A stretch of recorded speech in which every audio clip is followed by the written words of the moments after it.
So you're telling me this is how the girls turn up? Then I'ma stick with the girls. You better talk nice to me. I'm in your head, I invest. That's a short-term fee. Got it locked, I'm the best. Well, at least that's what I think. Hello, everybody, and welcome back to the Girls Social, episode number 5. We are your hosts. I'm Taylor Kessler. And I'm Sydney McPhail. Thanks for joining us in today. I hope your Sunday's starting off great. If it is Sunday when you're listening to this. Yes, whatever day you're having, I hope it's a good one. We hope whatever day you're listening to this is a good one. And we hope that you enjoyed the last episode. We are on episode number 5, Sid. We are on a roll, I feel like. Rocking and frickin' rolling here. Yeah. I feel like it's flown by, and I feel like we haven't been doing it that long. But 5 episodes already. I know. Everyone's like, it's only 5. But I'm like, that's a big accomplishment. Well, if it's just coming up and staying consistent, coming up with topics, making sure that like we're staying consistent. Like just for you guys to know, Taylor and Max are leaving town Friday. Well, yeah. So I'm leaving Wednesday to go to Austin to go try on wedding dresses. And then I'm trying on dresses all day Thursday. And then Friday morning, we're leaving to go to Chicago, and we're gone for the weekend. And then we come back, and then we leave next week to go to Virginia. Okay. And that's, I'm leaving too. But all that to say that we usually record like Friday. We've been doing Fridays. Yeah. So we have Saturday to listen and then Sunday to upload. We come up. Yeah, but we're doing this. We did Friday and now it's Tuesday and we're doing it again. We're gonna do the same thing next week. I know. I feel like it's like we're back to back with each other recently, but it's all good because we just have a very busy January that we didn't mean for it to be busy, but it is busy and we're excited. But we are going to get you guys the episodes no matter what. That was the point I was trying to make. We'll get you the episode every Sunday no matter what. Unless we don't. Unless something bad happens and we for some reason don't get the episode up. But we will try our best. Yes. I did my best. Highs and lows. Highs and lows. We just did these. I know. So I'll save my high for the week because I know what it's going to be, obviously. It's going to be finding my wedding dress and going wedding dress shopping. I'm going to work with somebody that has made me every single dress that I've ever worn for pageants and prom and homecoming and formals. So it's going to be very exciting to have somebody who I've worked with and modeled for since I was like 16, 17 years old. And she knows you, so she's going to know exactly what you want. Mm-hmm. And so it's really cool to like become like a Sherry girl and then now be a Sherry bride. It's kind of exciting. I remember when I think it was freshman year homecoming, like everyone had a Sherry dress. Oh yeah, Sherry Hill's the big deal. So I'm excited to see this. It's gonna be insane. We're gonna do some fun stuff. We're gonna have a couple dresses, if you know me. Well, you have to send me all the pictures. That's gonna be my high, is seeing you with your wedding dress. Thanks. I guess my low will be that it's just a very hectic week. I feel like I have no time for anything right now, and I have so much work to do. Yeah. And then we have this, and then I feel like I'm piling a lot on myself in these next few weeks. Like not next few weeks, in these next few days. And there's just like, I was talking to Sid about this. I was like, I need to get a planner because I'm usually so good at time management. I'm so good at like staying on like, okay, I know I have this meeting today and I have to get these posts up and I have to do this and this and that. But recently, because I've taken on so much with like the podcast and everyone I do social media for and just Max and I's life and then the wedding planning and having to plan out like bridesmaids and groomsmen proposal boxes and our photo shoot and save the dates. Like our wedding's in 10 months and I'm so far behind. Well, if you need help, I know that like there are things that I can't help with, but just know that I obviously will help. You're there. I want to take things off of your plate. You're there for me for moral support when I'm like having an absolute meltdown. I'm like, and she's like, it's going to be okay. It'll be fine. It's fine. I'm fine. Okay. What's your highs and lows? I think my high, gosh, I feel like we just did these. It could be even something you're looking forward to this week. Well, okay. I guess this kind of, no. My high, I think, is my client conversations. That's what I'm going to go with because I've had some really fun conversations with my clients, literally like yesterday and this morning. And I was running around like a chicken with my head cut off. But they just have a way of making me like, I'm like, okay. I love slow down and like have a good laugh. That's a good thing. And my low is probably I don't know, you guys leaving? We don't have Friday, Saturday dinner. Yeah, we always go to dinner like either Friday or Saturday if we like do it after the podcast, or we'll just meet on Saturday and go to dinner. That's like our tradition now. And yeah, we're not gonna be in town, and you're not gonna be in town. And then next week. I mean, we won't be in town either that weekend. Ryan's gonna be alone. Poor guy. He's got his friend Chance is coming to coming in town. town. Yeah, Okay, so they're yes, gonna have like a guys. I think they're going to Mastro's. Like they're gonna have a little guys fun. weekend, which I'm excited. Cute. I love that for them. I think I listened to that on Rem's podcast. I've With heard Chance. about. Yes. Yeah. So Chance is the one that is dating Haley, who Ryan said he showed you the picture. Yes. Is she gonna be in town? Oh, I was gonna be like, do I get to meet her? No. There's a girl that apparently is just like me and acts like me and like has the same mannerisms as me. And he's like, y'all are the same person. And I'm like, I don't know. I'd have to meet her. He told me that, and I feel like he spent a lot of time with her during quarantine. So like, he knows a lot more about like her mannerisms and things. And he was like, she reminds me so much of Haley. And I was like, I could see it. I just need to like I spend more time with Taylor than I ever spent with Haley. But she is she's girl. a queen. Yes. We love that. We love that. Okay, so this episode is going to get a little deep, I feel like. It's going to get a little bit more intimate. This episode is all about perfectionism and social media and how that pertains to like how you perceive yourself, how you perceive others. Kind of going to dive into that, Sid.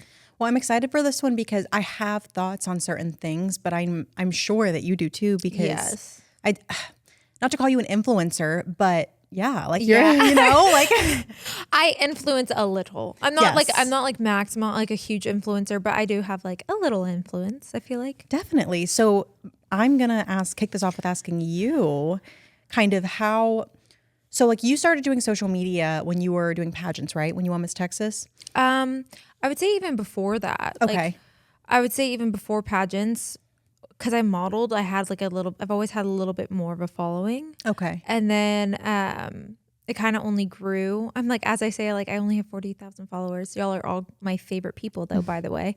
But as I grew like in modeling, and like it really started with Sherry Hill. Sherry Hill's one of the main things that kind of kickstarted it, because I modeled for her. So she would post me and I'd get tagged, and I would always be creating content for her. And like, she's like the first person I ever really did like content creation for.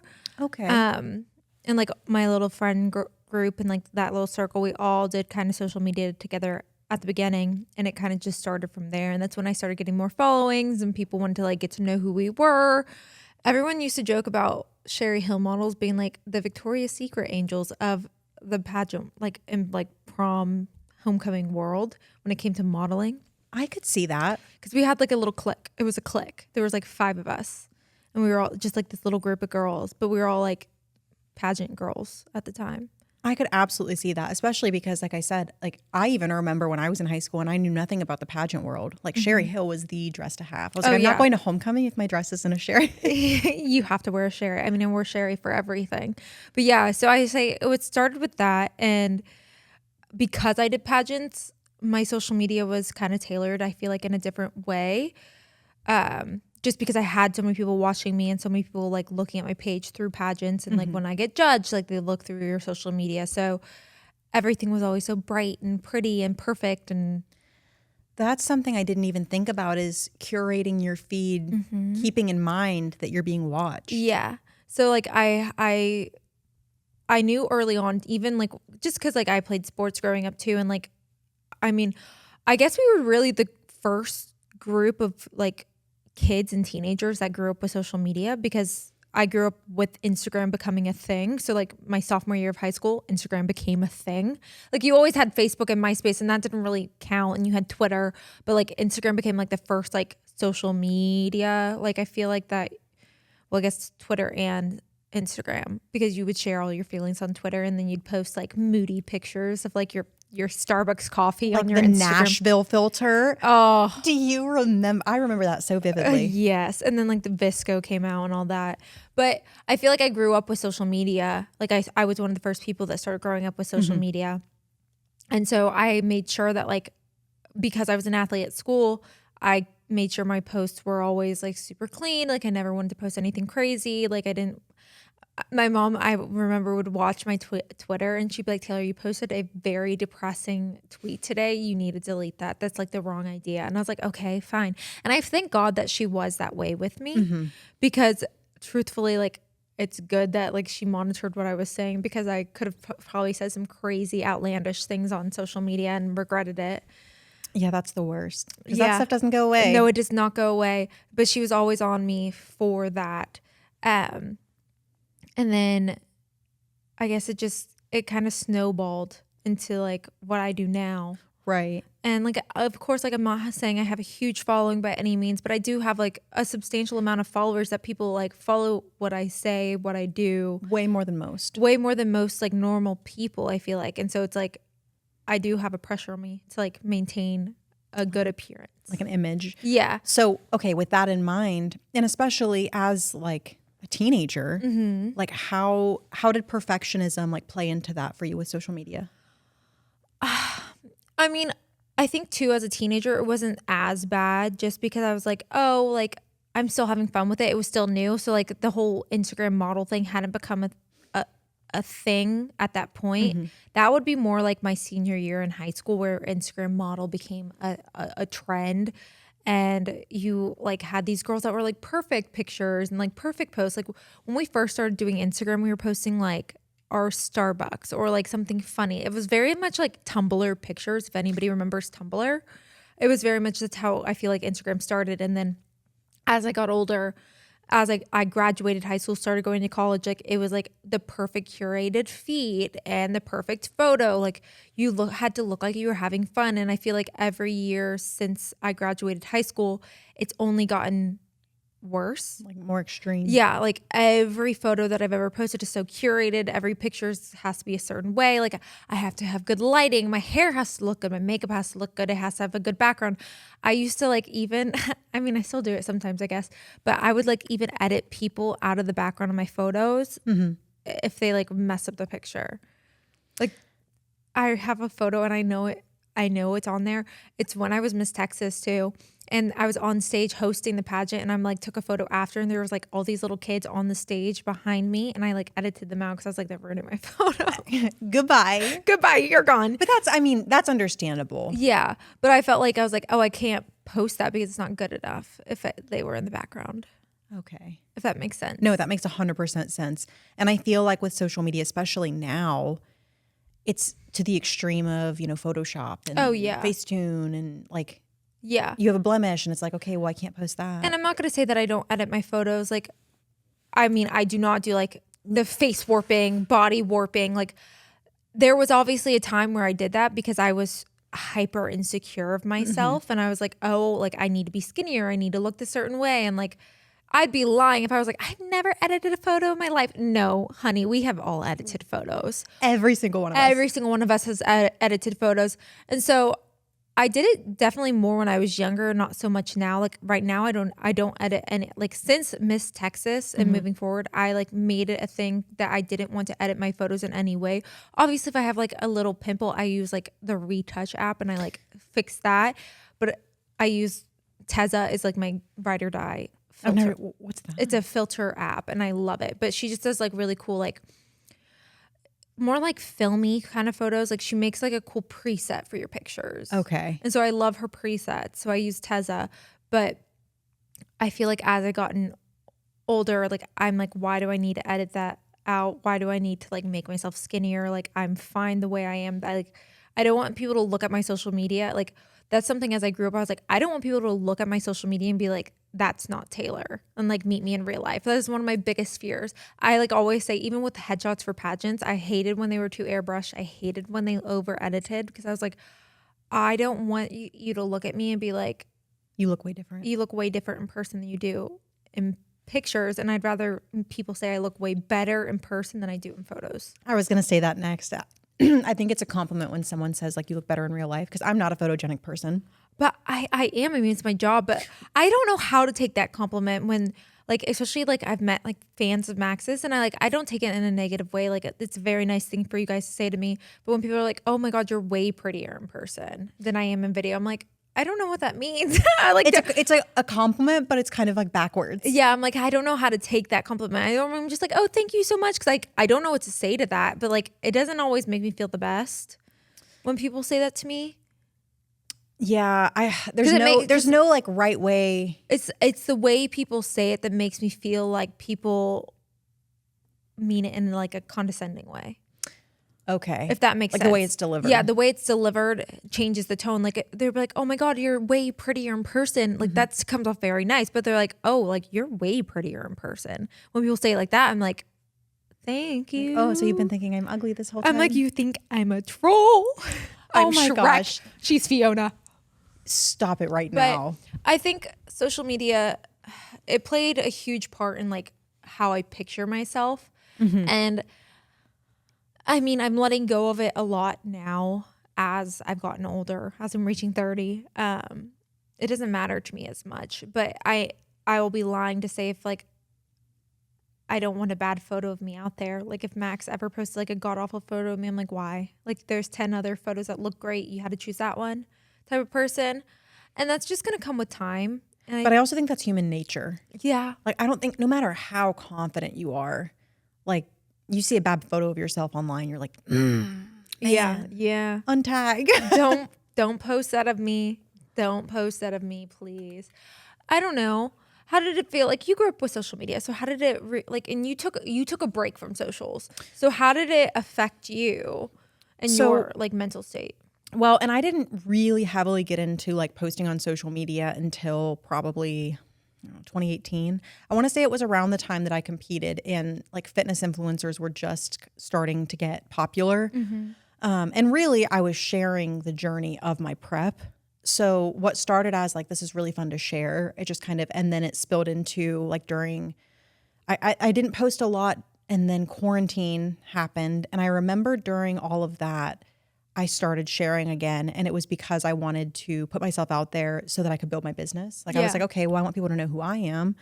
And I loved it. Like I had so much fun with it. And then over time, what started to happen was I was looking and social media was getting more and more popular. So I was seeing everyone else post like all these amazing things. And I felt like I always wanted to post and be like super positive and like, just, it was toxic. Like it was toxically positive, so much so that like even my sister has told me like, there's nothing wrong with being positive, but it was just Inauthentic?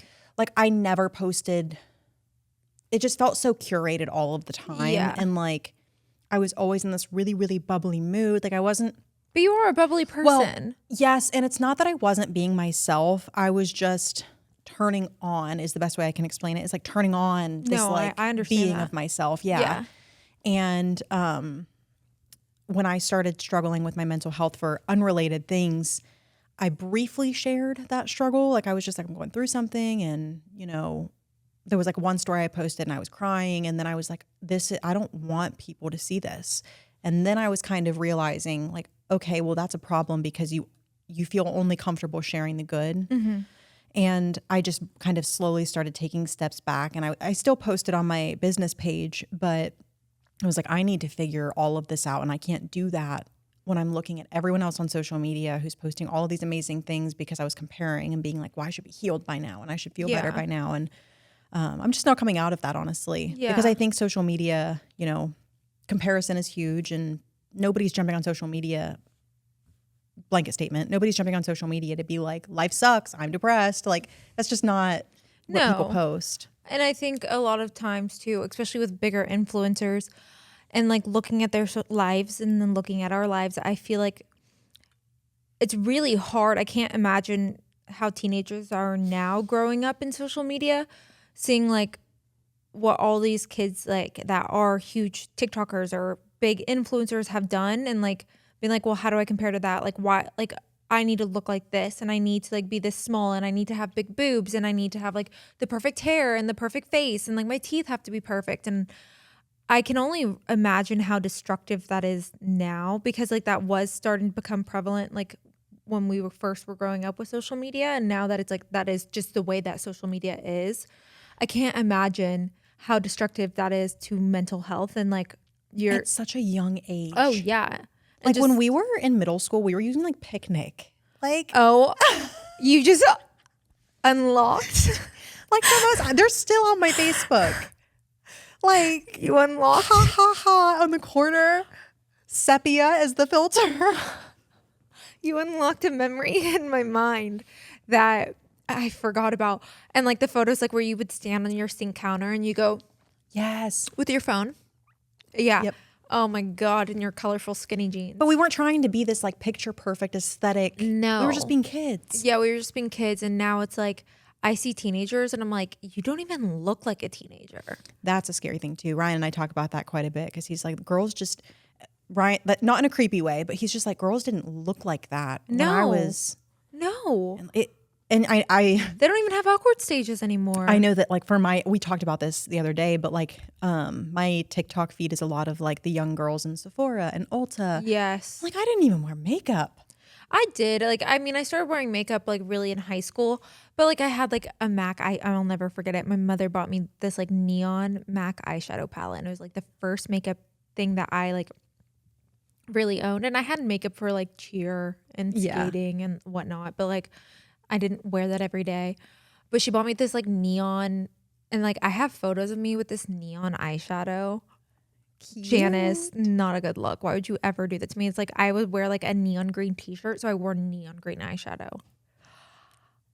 I But, went like, through girls- a phase of glitter. But Like yeah, glitter was a thing, but girls don't do that nowadays.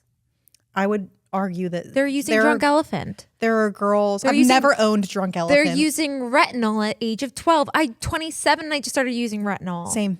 I can't even imagine. And I don't know. I struggle with it, like seeing it all, especially because I have a younger niece and I'm like watching her and like seeing what she's into. And like she's 7. So she's like doing crazy things. Like she's the wild girl. Love her. But she's like not getting into anything crazy, but like she wants makeup and that's fine. But like my brother and sister-in-law have done like a very good job, I think, of like keeping them off socials and like not letting them see all of that stuff, because I can't imagine what they would be like if they did. And it like makes me think of like when we have children, I'm like, I don't want them to be on social media like that. And that's going to be hard because, well, hello, social media is what Max and I do. It's terrifying. Specifically a daughter. Oh yeah, specifically a daughter. And I think it's also really hard. Like one of the things that like I don't think gets talked enough is how women, and I think just in general, people get viewed. And I know it's hard for men, and I know it's hard for Max. People are mean to Max, and people are mean like to Christian and everybody that we know that's on social media. There's always going to be like haters. I hate using that.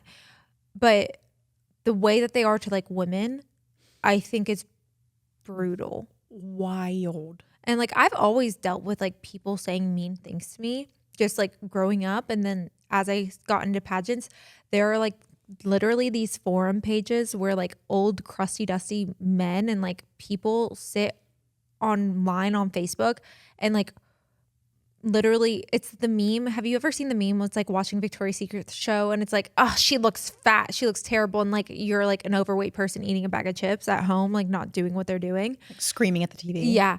And that's literally what these like people are on this like forum page. And like they say some of the most destructive things I've ever seen. Are we talking Reddit right now? No. Oh, this is different. This is like a Facebook forum. This is like, I was seeing this stuff when I was like 17 years old. Like I would see the things that they would say to me, like about me and be like, oh, she's too fat. Like she doesn't look good. Like literally tearing these people apart.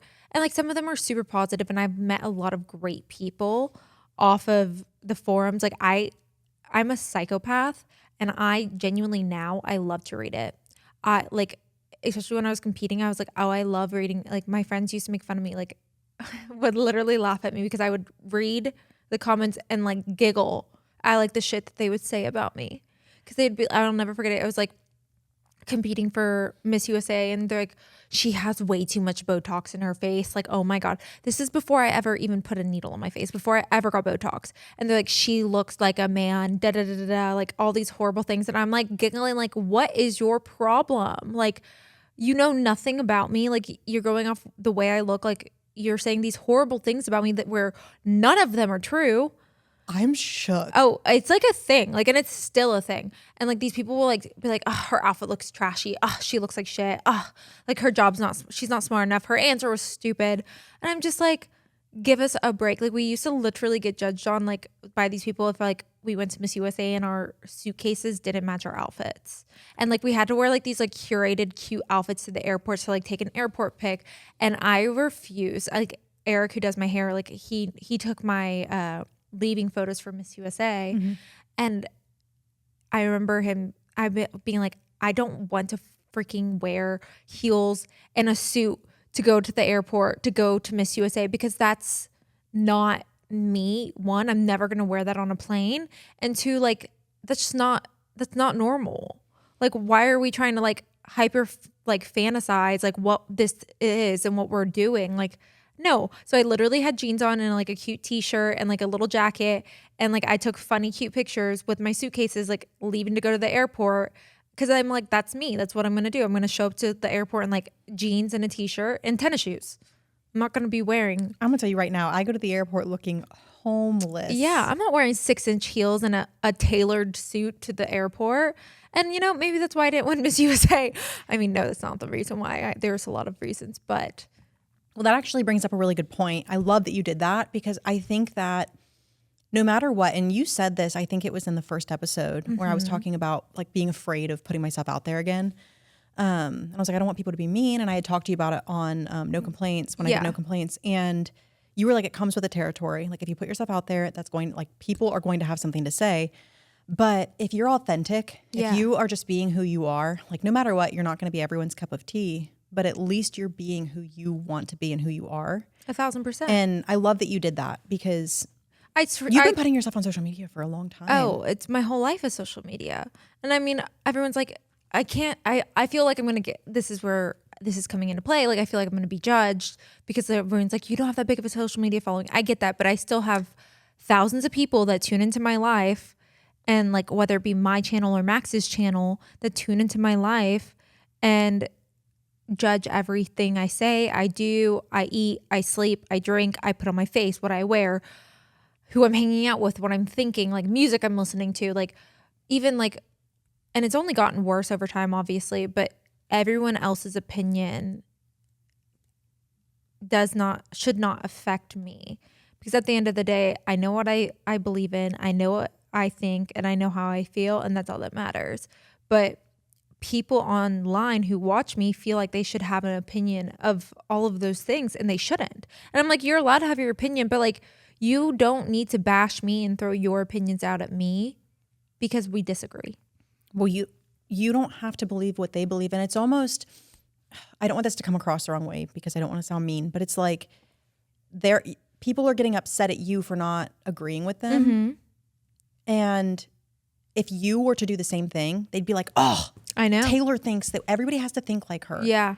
And that's the thing, is like, that's what I'm like, I'll say it. And I used to say it in pageants too. I'm like, that is what's wrong with this country, is that everyone has opinions, but no one's allowed to have differing opinions. And like, and it's only getting worse. It's only getting worse. And I think that's one of the things that like, I'll never forget. It's a pageant question. It's like, how do I explain this? It's like, how could we reunite the world? And I would be like, it all comes down to communication and how people speak to each other. I was like, everybody has their opinions and beliefs. I was like, but when it comes down to it and like somebody has a differing opinion, you no longer respect them. And that's not okay. You should be able to respect and understand people's opinions. You may not have to agree with it, but you should be able to respect and understand other people's opinions and beliefs. And I think it makes you a smarter person when you do listen to other people's opinions, and you may not have to agree, but it makes you smarter and more well-rounded when you can understand other people. And just being open-minded. Being open-minded and empathetic. Oh, 1,000%. Because I think a lot of times, like the beliefs that we have stem from things that we've gone through. And like, obviously no two people have gone through the same experiences. No. And I think it's really hard too. And it does make like, I think one of the things when it comes with my social media now and like posting, like I am cognizant of what I post, because I'm like, I don't want to get judged on that, or, oh, somebody's going to take it this way. And it is really upsetting and frustrating because I shouldn't care, but I do. And I have to. Unfortunately, it's just kind of what comes with your territory. And again, I think that It really, really does come down. Like you have to care, even though it's silly. And like in your mind, you're like, I should not care about this. Yeah. Even like with Ryan, I remember Ryan used to very outwardly post his beliefs. Mm-hmm. And then Anna Barr started to like kind of get bigger. And he was like, I can't do that anymore. Yeah. And same thing with you. It's like you're like your own brand. Yeah. And like Miss Texas. Yeah. And that was like, I'll never forget it, especially with like the whole, this is actually something I don't know if I should go into this.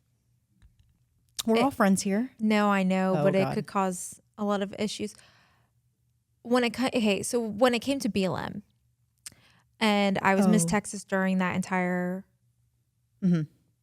situation and everything going on in the world. And when it came to Miss Texas, everything I posted, everything I did had to get approved. It's a business at the end of Okay. the day. So anything I posted, anything I said had to be approved beforehand. And I remember it was the day that everybody was posting the black squares on their page. And I asked if I could do it. I asked if I could make a post or make a comment and say something, because at that time, like Miss USA and Miss Universe beauty pageants were no longer just like about being pretty. You had to like speak out on issues that were happening in the world, and like you had to have a voice and you had to have a platform. And I really wanted to speak out and like talk about it. And I'll never forget, I was waiting from the social media manager to like get my okay, and she never responded to me. And so hours were going by, the day had ended, and it moves into the next day. And a girl, and I could start crying about it. Oh. It was one of the most destructive things that somebody could do. And it was like a video talking about how I like hadn't said anything. And like, I wasn't the only girl at Miss USA. Like Miss USA herself at that time and Miss Universe had not even made a comment about the subject yet, because they couldn't, because you have to get approval before posting anything. And I remember talking to them about it, to Miss USA about it. I like messaged her because I was so uncomfortable in the situation. And this girl made a horrible video tagging all of the Miss USA sponsors, all of the Miss Universe sponsors, tagging people I worked with professionally, like in my job, tagging Miss Texas, tagging all the sponsors for Miss Texas, and saying that I'm a horrible title holder, how god awful it is for me to not have said anything, not have made a post, not have done all these things. And this girl competed in pageants too. And that I should have this title revoked for me. Like I'm a horrible representative for the state. Like Texas should be ashamed of having me. And I just remember saying this and being like, and again, if you know me, like I am somebody that cares a lot about what people think. I was like, what in the world? Like, if only this girl knew that I was trying to like take the steps to say something, to make a post, to do these things. And I remember calling my director, and she's like, I'm just trying to have a beauty pageant. And I was like, I get that. And I understand it, because I understand at the end of the day, like this is a beauty pageant. Like, come on, it's a beauty pageant. But I was like, at the end of the day, I was like, everyone's going to move on. Everyone's going to be okay. But people are always going to remember me as like the racist Miss Texas USA that didn't say anything because of this girl's. They're going to remember that video. Yeah, because of that girl's video. I was like, that's not okay. And so I messaged the girl personally on my personal Instagram, and I was like, hey, I was like, I just want you to know, like, what I saw your video, I heard you, like, I understand, like, I want you to know, like, I do have something I want to say. I do want to make a statement. I'm not going to even go into the statement. It's probably still on my page or on the Texas page or whatever. But I was like, I do have something to say. I was like, and the fact that you attacked me without knowing what was going on behind the scenes, I was like, if you were to win Miss Texas and you were to have this title, you, no matter what race you are, no matter what color your hair is, no matter who you are, you also would have to be in the same situation I am, where you have to wait to get acknowledgement to post before you could even post. I was like, have you not noticed that Miss USA and Miss Universe hadn't even made a statement yet? I was like, the fact that you're attacking me for something that I can't control. And that's when I like messaged my director, and I was like, I don't care what you say.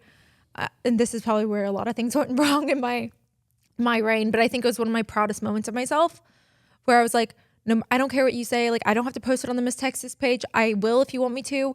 You can delete it if you want to off the Texas page, but I'm posting it on my main page. And I had like a very uncomfortable conversation, a very like deep video, and like talked about it. And I just remember like it was probably when I felt one of my lowest.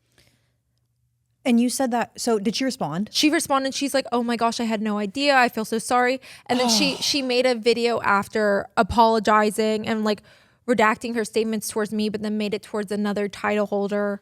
And I was like, again, like you can't do that, because like That makes my blood boil. oh, I know, but it's And nothing against her, but at the same time, it's like, what is a worse representation of the pageant world? You not making a statement about something, or this other person who was like, I don't know if she just competed or what, but attacking other women. yeah. And it was a really weird time too. It was such a strange time, but I remember just like seeing that and like seeing all the people that were tagged in it, like people I competed against, like people talked about it in that like our pageant world for so long, and I was just like, I like hated it, because I was like, that's not me, like that's not who I am. Like if you know me, like I'm a very kind, understanding person. Like I care so much about people around me. I was like, the fact that you're judging me off of something that like is out of my control is not fair to me, and like you caused people to now view me in like this negative light that like had nothing to do with me really at all.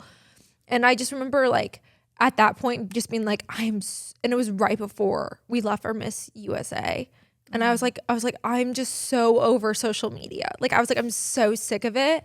Like, I'm so done. But like being Miss Texas and having to like get ready to compete, like we had to share everything on social media, especially during COVID, because like we weren't getting to go to like events and going to do as much stuff. So like we were all honestly constantly always on social media. Like I remember Miss USA was super adamant on us like posting videos and getting people to know us and like getting more people involved in our lives. And like that just kind of it made me hate social media. Understandably so. And I think that there's something to be said that like, that's horrible, but you see that all the time, even with just like, I see influencers all the time where people are commenting, like I've seen it recently, and I don't know enough about it. And that is a huge thing for me. If I don't know enough about something to talk about it, I will talk not. about it. Yeah. And I'm sure that there are so many other influencers who feel that way, where you'll look at their comments and they're like, are you not going to comment on this? Are you not going to like shame on you? And it's like, maybe they don't know. And I would rather someone not talk about something.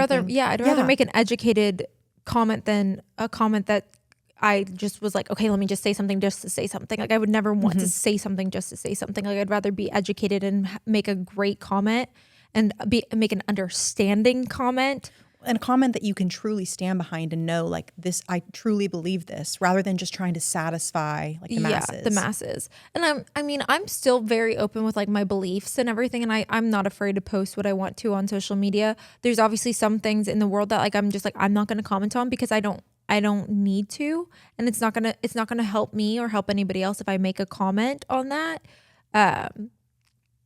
But I don't know. It's really, I think, hard, especially with these younger influencers. I find that I feel bad for them, because I'm like, I was 23 at the time when that was all going down, and that's young. And that's still young, but I'm like, these kids that are 19, 18 that are getting comments and like bombarded me like, why haven't you made a comment about this? Like, I'm like, at 18, I barely knew what was happening in the government. I mean, I knew enough because I was competing in pageants, but like, if I wasn't competing in pageants, I wouldn't know what was going on in the world. I wasn't watching the news. No, and it's also like whatever you're influencing, like Alex Earl does makeup, and I've seen it so much on her channel and like on her TikTok and on her Instagram, and it's like she does makeup. Yeah. And I think it's because she has such a platform, and this is where I think people like, knowing from the other side, like, people are like, oh, you have such a huge platform, like you should use it for good. And I'm like, I get that, but sometimes using it for good can get complicated when having to choose between two sides of different things. And especially you don't understand it. What's happening. You don't understand it. And this is a very, very personal opinion to me, but I think that like in wars and like whatever, like big, where people want a stance to be made, it's not black and white where like one side is good and one side is bad. I think it's very understandable to be like, I don't know and I don't want to make a stance, because both groups did something wrong. Yeah. You know? Yeah. I don't know. That's just me. I don't know enough about all that stuff. But No, I know. And it's like, I can't even imagine like just a normal person trying to make a statement or a comment about it, because I competed in pageants. I went through so much interview training, so much like public training when it comes to like having to make comments, having to make statements, how to say things correctly and like not offend people, and like how to like make a good decision. Like I went through years and years and years of training for this. So I can't imagine like never going through training and be like, okay, how do I make a statement about this? And like Alex has a team where like they can help her, but I bet you 20 times out of 10, those teams are probably like, just don't say anything. don't. Yeah. Because like as somebody that's like now worked with businesses and like not like the business I work with now, but like having to work with like pageant people and like directors and owners and that huge company, like they'd rather me just not say anything. But that's just not how it should be. Well, and then I'm assuming that the moment that she or any influencer makes a statement on something like that, there are going to be brands that are like, whoop. Yep. Nope. You're damned Yep. if you do, you're damned if you don't. Exactly. And that's like one of the things that like my friend who was Miss Texas Teen USA the year before me. And she's like, I called her name's Kennedy. I love her. She was one of my favorite people. She's gorgeous. I actually know exactly who you're talking about. Yeah, she's my girl. And I called her and I was like, I don't know what to do in this situation. And she's like, Taylor, you're damned if you do, you're damned if you don't. Like, but it's better you say something than you don't. And like, you know what you want to say. Like, why don't you just say it? It's better to, she was like, it's better to ask for forgiveness, Taylor. And I was like, you're right. Okay. That's when I was just going against all the rules that I had to do. And I broke everything. Yeah, no, that's really tough. And honestly, I got more mad seeing you get emotional about it because on a much smaller scale, I've been through things like that where you get like one little bit of something and then you get attacked, or like people see one little bit of something and you get attacked and you're like, you don't even know the full story. Yeah. Like why? I've had like lifetime friends. I actually, now that I think about it, is probably one of the reasons I hated social media for a while. It's like I was in a group text with a bunch of girls that I worked with, and we were always, I mean, like best friends since high school. And they saw one clip of someone's story And you just destroyed them. like obliterated me in the group chat, deleted me off of all social media. And I was just like, you don't even know the whole, can I explain myself first? Yeah. And like, that was that. Yeah, I feel like there's like people don't allow you to have an explanation anymore, and it's really hard with social media. But I hope it gets better with time. But I don't know. I just think it's one of those things where if you've never put yourself out there on social media, like you can't possibly understand it. And there's nothing wrong with that, but just give people grace and kindness. Yeah. Now, that said, I did have a question for you also about kind of finding a balance, because I know you and Max, like you share so much of your lives, like finding a balance between what you share and what you keep personal. Do you have any advice or thoughts on that? I do have advice and I do have thoughts on it, but I'm like, I can't even think of them. Max and I are very good at keeping a lot of our personal life personal. I mean, even when we first started dating, like he didn't show me, I didn't show him. We kept like those first few months of us being together private, because we will never get those back. And those are definitely some fundamental months of like getting to know somebody and getting to build a relationship with somebody. And so we never wanted, because we knew being on social media that people will say destructive things. People still say destructive things to us, and that people's opinions were going to come into play. And like, why would we want to, like, it's something so fresh and so new. Like, why would we want to put something negative onto that? And luckily, like, Max has such a great audience, and like his audience has been so kind and supportive and loving of me since the moment he like introduced me to the world. And like, I remember getting really nervous when we were in Tulum, and that's when he first ever posted the photo of me. I remember that. And I just remember being like, oh God, like people are going to say some crazy things to me and I don't know what to say. Like, I don't know how to take it. Like, and I think 99% of the stuff was so positive, so nice. And then there was like the 1% that was like obviously horrible, and people say god awful things, but like the 99% like it's definitely outweighed the negative. And when it comes to like intimate moments and things that you want special for you, just make sure you take time for those. But like obviously when it comes to social media, like when Max and I go on a date or Max and I are doing something, like we try not to be on our phone. We try not to like share everything with the world. Like if we want to our anniversary this year, we wanted to keep it just him and I. Like we didn't want to like post everything, and like we took little clips that we could share later down the road, but like that was just us. Like when we got engaged, like we took when we got engaged and then when we posted the video was like 4 days in between. I remember that. And that's because we were like, we want to like, and there was like, we told like our immediate friends and family, like we got engaged, but we didn't want everybody else in the masses to know, because we just didn't want all the like the questions and the comments and everything to get diluted. And like, that's just such an extremely special moment that like you want to share with your partner. So I think it's knowing like when to share things and when not to share things. And you'll learn like as time goes on, but like, I am so happy we took time in between when we got engaged and like telling everybody, because it gave us that time to like really soak in our engagement together. Well, yeah, it's like you guys enjoying it just you before everyone else jumps in. Well, before people are like, oh, she's just using you. For the prenup. Make sure there's a prenup. So hopefully she signs a prenup. Like that's none of y'all's business. Like that doesn't matter. Like what you think about that is not like stop. Like we are happy for people. Literally, this is one of the happiest moments of our lives. And your comments of hatred towards us is like you're trying to ruin it for us. It's not going to. We're gonna move on. We're gonna laugh at your comment. We're gonna move on and be happy together. Delete. Yes, exactly. Max has really taught me how to block people. I never blocked people before. I just would let their comments sit there. And now, because I would leave comments there, and then I knew people would comment back and say negative things. So those people that say You wouldn't mean even things, delete them? No, I wouldn't. I'd let them sit there because I knew I had great followers that would say something back and be like, "You're stupid," basically. But I've gotten better, and I just delete the comment and block the person, and you can't comment on anything anymore. Sorry. Going through my blocked list is wild. Oh, sister, same. And it's like, I think about it that it's so funny that I'm like, you literally follow me and spew hateful things on my social media, but you follow me. Like, yeah. Why are you looking? Why are you following me if you hate me this much? What have I done? What has me posting my morning coffee done for you to hate me? Really? Oh my God. Really?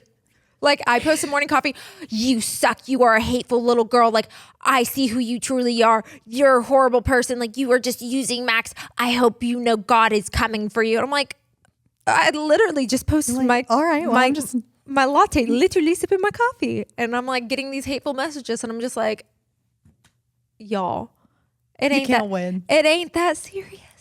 No. It ain't that serious. I'm gonna like tattoo that on myself. It ain't that serious. It ain't that serious. It ain't that serious, guys. Okay, well, I don't. Okay, so now that you've kind of gotten used to this, I can say you have no hate or negative comments that I've seen thus far through the podcast, or even with Remington's podcast. No complaints. The only thing on there, and it really didn't hurt my feelings, I was just like, why? Because I Yeah. remember Ryan getting really protective, and Ryan was like, don't get upset, don't look at the comments. And I was, people were trying to compare me and, I don't want to say a name, but basically two different girls that had been on Rem's channel. Like, she's so much prettier. What do you mean? No, she's not. I must have bad taste. And That's stupid. it didn't, like, I was just like, that's so silly, and it didn't hurt my feelings. Yeah. But that's another one where it's like, just don't comment on things like that. Don't comment on people's bodies. Don't comment on people's looks. But they're going to. People will always do it. It's just how the world is, unfortunately. Everyone has something to say. Right. And just like you said, I keep reminding myself, because I'm sure that eventually someone will have something to say. Yeah. I just remind myself that, like you said, like, I know who I am. Like, all That's I all care that about matters. is the people in my lives' opinions of me, God's opinion, and my opinion. Yeah. And I just have to keep reminding myself of that, because I think it's impossible to like be completely unfazed by things like that. Like there's some things that dig a little deeper. Right. But I just try to remind myself, like, these people don't know me. Yeah. And like, I try to be the best person I can be. You are the best person. You are the best you. I said, yeah. Like, yeah, I'm so great. She's like, I'm the best. I don't think that. You are. All right. I'm trying to see if there's anything else. I feel like we deep dived into like my negative social media. No, but I think that it's really important, Taylor, that people see that, and you offer a really good perspective on it. I wanted this episode to be like you being able to do that, because I I don't really share it No. often. And I think that seeing someone get vulnerable about something like that is like, this does affect people. Oh yeah. Like- and I don't think people realize like their words have so much power and have so much meaning, and like the way that people perceive us or say things to like people in social media. I'm like, we are also normal people. We also all have feelings. Like there's like, I'll never forget it. Like I think we were in Mexico and I like posted because I was just fed up because it was the same person, and it's somebody that's in my life Oh no. that knows too many things about me, because they kept commenting like certain things that they know that like a normal average person wouldn't know. So was it a fake account? Yeah, it was a private account, like just like a burner account, and they were commenting too many things that like about my past life, my past relationship, and certain things that like was really creepy and really uncomfortable. That I'm like, how are you commenting this on my photo of like, it was like a photo of me and Max, like basically sending a warning to Max, but like they weren't commenting on that on Max's photo, they commented on my photo. And I'm like, how and why do you think that this is okay? And so like I like posted a screenshot because I was just like fed up with it, and like I let the people do what they wanted to, and like people went in. I don't remember that. Oh yeah, I have it probably somewhere in my screenshots. I know it's in my archive for sure. But even that's just like to make a fake account to do something like that. But people do. People will say make it with your chest. you say, I'll tell you what. I'm like, I creep. hope you say it with your face. I want you to. I want to know who's saying this to me, because it's somebody I know, because they knew too much stuff. Right. That like only people that like knew my past relationship and knew like my circle would know. Which is very weird behavior. Very weird. I'm just gonna say it. Weirdo. I'm just kidding. I'm sorry. It's like, you're strange, but no, like I I'm get like, very protective. no, but like the thing is like, why are you making a fake account to say this about me? Like, are you that scared to say it to my face? Obviously, Please. yeah. Please. I will say this. I creep with my whole chest. Like I'm like, what do you mean? well, I mean like people will make fake accounts and it's like their burner account to creep. Oh, Like, I will find. I'll do find it on my account. I am CIA. But like, oh yeah, if I see a fake account like looking at my stuff, I block them. But Tuning in anonymously. CIA. that's amazing. But yeah, no, I'm like Ryan will be like, oh my God, you're watching their story. And I'm like, I don't care. Yeah. Like, yeah, I'm creeping. I don't creep that hard. I don't watch people's stories that I don't like, unless like I'm like, it's somebody that I want to follow. But like, I can find anything. But like, if I don't like somebody, I'm not going to look at your stuff. No, same, because that's just triggering. Okay, I was gonna ask about one other thing, but it's negative, and I don't So want to say it. Let's talk about it. Well, just because we're talking about like fake accounts and things. And Yeah. I know that you and I have had private conversations about this Okay. with Reddit. Oh yeah. And I hate Reddit. I'm sure that like if Reddit gets a hold of this, they're gonna be like, ha ha, I they're know. talking about us. But I know. And it's not even so much that I don't even look at it anymore, because I refuse to look at it, because I never had been on Reddit. I didn't know what Reddit was. that's me now. And literally I was like, what the hell is this Reddit? Like, what is this thing? Like, I thought it was like a place where like people ask questions, like a Quora, like you ask questions. Like, I thought what- Reddit was like the dark web. kind of, might as well be. But I literally thought it was like the Quora or Cura, whatever it is, where it's like, how much vinegar do I put in to make this dish, or whatever it is. And that's like literally what I thought it was. Like I didn't care. Or I thought it was like something that like people on Book Talk use to like talk about books. But Right. little did I know there's a full on, and it's I tell my friends, I'm like, if you guys like, I only looked at it once and I learned my lesson, and I will never do it again.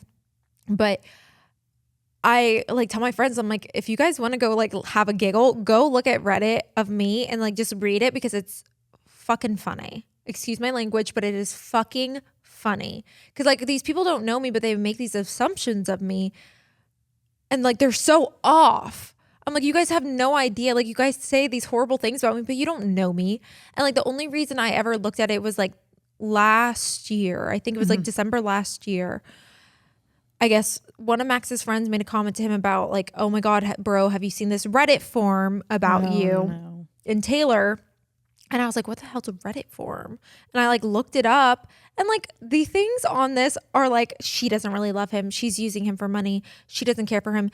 This is going to fade so fast. Like, he'll find out sooner or later who she really is.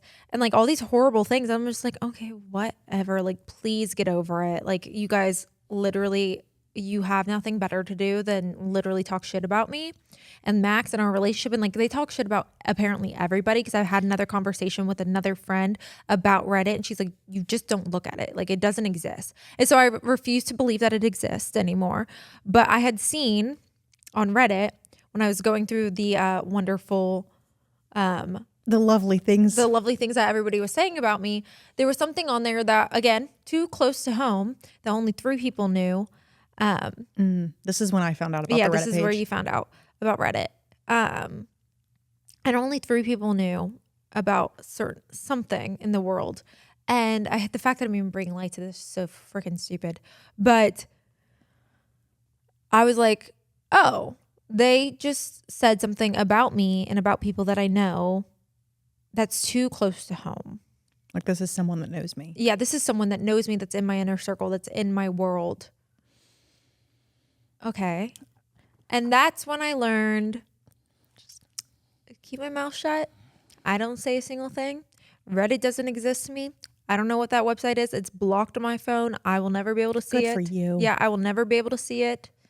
It will not show up on my phone. I didn't even Absolutely not. look. So And what did you say? What? I was going to say, when you told me about that, I think it might have been at my birthday dinner. Yeah. And you brought that up and you were like, there's this whole Reddit page. And I was like, what? And there was a brief moment where I almost went and looked. Ryan and I talked about it. Yeah. And I was like, apparently there's this Reddit page. And Ryan was like, Just don't do it. he was like, do not. No. And I It's never a have. slippery slope. He's like it's the nastiest, meanest things that you could ever think of. And because Yeah. Ryan's on Reddit too. And Yeah. he was like, do not go look. Yeah. And naturally he knows how I am. And he was like, you're going to start commenting back to people. And I was like, okay. Yeah, it's a slippery slope. And I saw that one comment, logged off, don't want it ever again. I had a friend that was trying to send me Reddit things and I was like, this website does not exist to me. Do not send me a Reddit ever again. Like, absolutely not. The fact that you're on this, horrible, disgusting. The fact that you're sitting here reading Reddit's not okay. Yeah. To even be involved in that is disgusting. I was like, behavior. that's the last thing I want in my mind, in my circle, in my world. I don't need that negativity. I don't believe in that negativity. I like to live in this world where I'm a little bit happier. Well, and like, it just does something nasty to your brain to Yeah. consume stuff like that. Because it's literally just nastiness. There's not one nice thing. It's like, I'm fine when people comment on my, like the pageant forums and people would comment on my appearance and whatnot. I can giggle and laugh that all day. But when you come and try to attack my character and you try to have character assassination, absolutely fucking not. to someone that you do not know. You don't know And anything even, about like, me. The people that share the most of their lives on social media, like you're still just getting snippets of who they are. Yeah. You don't see me. Like you see 20 minutes of like our week when you watch our videos, but you don't see us like fully together and like how we are 24/7. And like, I am a little bit more introverted. I am a little bit more quiet. I am a little bit more like sheltered when it comes to like people around me. Like I am quiet, so it doesn't always come off as the nicest. And sometimes I am shy. So like when people come up and like say hi to me, like I get nervous because I'm like, I don't know why you're saying hi to me. Like I'm just a normal person, but like hi, like nice to meet you. But like these people like have these assumptions of me online, and I'm just like, it's silly. You don't know me. Yeah, no, I completely agree. And I can't imagine because I think sometimes I can come across as rude when I'm actually just awkward. Yeah. I'm But that's how Max is too. Max is like, I don't mean to ever come off mean to people, but like I'm just like, he's really like, he is crippling shy a lot of times. Me too. Yeah, no, and like You'll have the same personality. well, I'll have girls, like not all the time, but like I had it not, she didn't recognize me, but I had a girl come up to me at the gym probably like the beginning of last year. And she was telling me you look so cute and like blah, blah, blah. And it was the most awkward interaction. And I was like I walked away from it just like, damn it. Like that was so awkward. Yeah. And it was just like, I was taken aback by it because I was like, what do I say? What do I do? I hate that because hugged her. that's not awkward. That's so nice. I was just like, yeah. I'm that same way though. Like I hug people randomly too. Like when I meet them. But I hugged my hairstylist last time I left, and I left and was like, why did I just hug her? but like I'm like that type of person that's like, you know, like those moments like in your mind, you're like 20 years ago and I did this one incredibly awkward thing, and like you flash back it in your head and you're like, oh, You cringe a little bit. yeah, you're like, "Ugh." I gave myself an ick. I'm gonna go crawl into a hole now. Yeah. Oh Lord, we haven't even gotten to like the I know. perfectionist side Oh of gosh, no, things. we have not. Okay. Gosh, and I don't even Perfectionism with social media. I don't know. Ooh, that's not something I can honestly offer advice on because I'm still kind of working through it. Yeah, and I think maybe we could just talk about how it affects us and how we're working through it. Like, what's our tips of like how we're taking steps towards being better at that. I think one of the things that I'm doing is that I'm being more raw and real. Like, it's okay if the photo's not perfectly curated. It's okay. Like, you know what's in for 2024? Having an ugly picture on your Instagram. Not every photo on your Instagram feed has to be perfect. Like, I posted that god awful photo of me on Christmas of Max stepping on my toes. What? Yeah, in my carousel, there's a photo of me like where I'm like, I liked that. I make like a scary face. I know what you're talking and about. it's because I zoomed in at the bottom of the photo is like him literally crushing my toe. Yeah, but like just doing things like that and like sharing what's really going on in my life, like silly stuff. But like I used to like be like, oh, I have to post like all my travels and how great everything is. Like, trust me, traveling 24/7 is not fun, and some things go wrong, and not everything is perfect when you travel. Trust me, because I've been on a lot of flights this year, and the amount of flights that just have gone awry, and like things have got canceled, and like the traveling's like it's not always perfect. No, and I think that the more that people can do that, like the better social media is going to be for consumption. Oh yeah, because I think like the reason that we even struggle with perfectionism and wanting everything to look perfect on our feeds is because we see it. Yeah. So that like even just as simple as like posting without makeup or like, I don't know, filters. I was thinking about this morning. Obviously the last time I was posting on social media, everyone used filters on their stories. Yeah. And now they don't. I refuse to use a filter on my story. And I was thinking about how positive that shift is for us. And I hope it doesn't go back. Yeah. Like every once in a while, like I don't think there's nothing wrong with using like the filters, but some of those are wild. Bold glamour.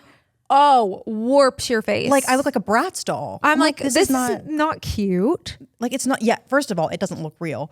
But I'm just like, what are we doing to our minds? You're like warping your brain to think like this is how I'm supposed to look. And the fact that I don't look like this, I'm not pretty anymore. And I will say that because when I start, like even now, sometimes like I'll go to post on my story and I'm like, ooh, like I don't look good. And I'm a little rough. Your knee-jerk reaction is to go throw a filter on. Yeah. And even that, it's like, okay, I'm so like, it's been beat into my brain that I need this filter to look pretty. And like, I'm not saying I'm like the prettiest person in the world, but it's like, I'm not even pretty now. Yeah. Or like without a smooth, like, it's crazy. Yeah. It's I'm like, craziness. Oh, I have like a little under eye bag. I'm like, oh, I look so ugly. I can't post that. Like I look disgusting. Or like my skin doesn't look perfectly like filtered. I'm like, ugh. And honestly, one of the things, I don't know if you remember this, but like one of the best things that ever happened, it's gone away now, obviously. But when they banned filters. I didn't want to interrupt you. I was thinking that. When they banned filters in Texas, that was one of the best things they ever did for us. I absolutely. The best idea the government had.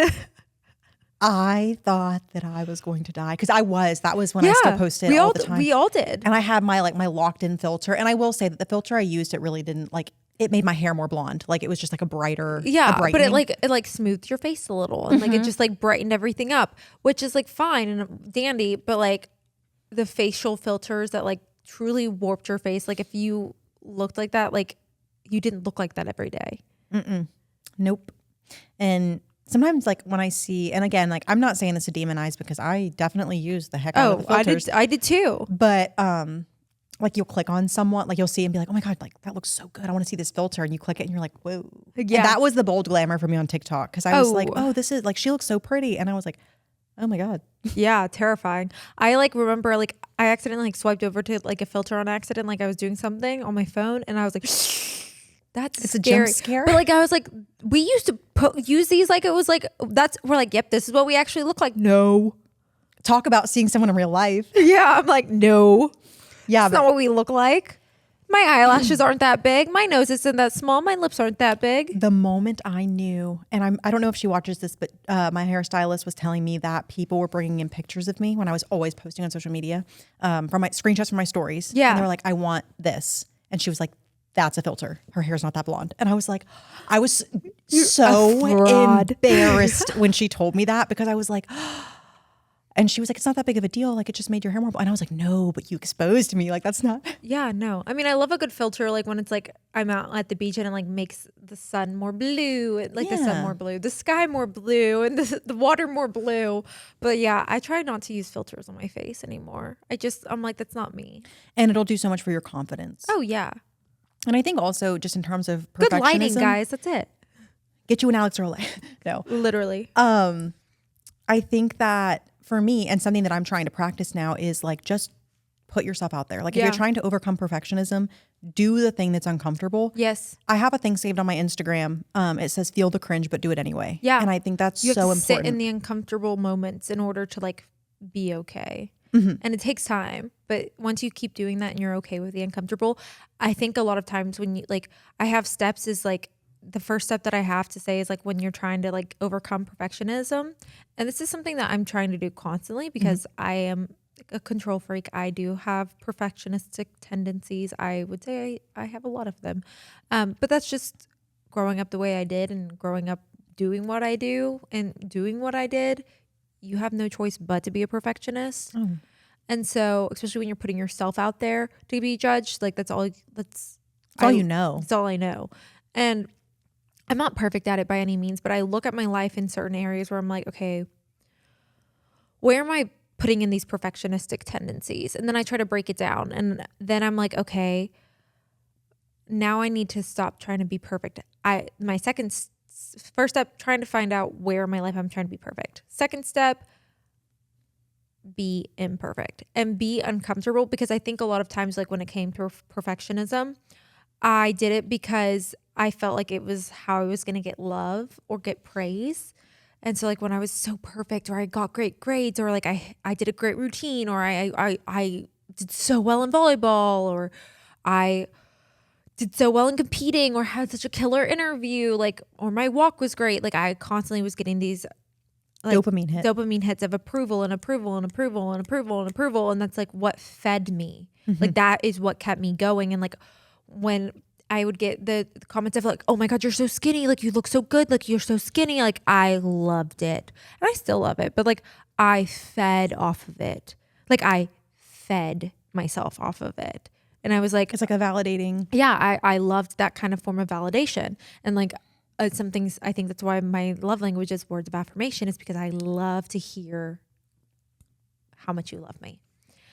And I think my perfectionistic tendencies, a lot of times people say perfectionism isn't a characteristic, it's a trauma response. That makes a lot of sense for me. Yeah. It's a trauma response in the sense that like you remember all the bad times and like why you weren't getting validated, but you remember all the good times because you were getting validated and getting approval every time you did something good, every time something was perfect, every time you met somebody's standards or somebody's means. So you now have these higher expectations and these higher like standards for yourself that you can't necessarily meet. So trying to be imperfect and being uncomfortable with it, and being comfortable with it enough to know that you're still going to be loved at the end of the day. That's so good. Taylor, that's so good. But it's because I've had to go through it so much. Like my whole life, I've been like judged, if that makes sense, like with pageants and everything. And so like, it's different as a sport, where sports are like your athleticism and your talent, where like pageants are like, you're getting judged off who you are. They're critiquing you. Yeah. Like it's literally who you are. And like, okay, how can I have a killer interview and have a perfect interview? I used to try to have the best interviews and the perfect interviews. And like my best interviews were the ones where I didn't feel that they were my best because I choked up or I showed emotion. And once I realized that and I found out, oh, there is strength in vulnerability. Oh, there is so much strength when it comes to like letting my walls down and like showing them my raw and real sides, that I am a goofy person and that I am silly a lot of the times. And I have these like little things about me that are different. That make you human. Yeah. Yeah. Once I showed like my human side, I was unstoppable. And I realized that. Yep. That I feel like that's probably in like the way that how I was talking earlier about the way I posted, and like it was very robotic. Yeah. And that's a really good point. That's maybe something to take away for, because like obviously one of my goals is to get back on social media. Mm-hmm.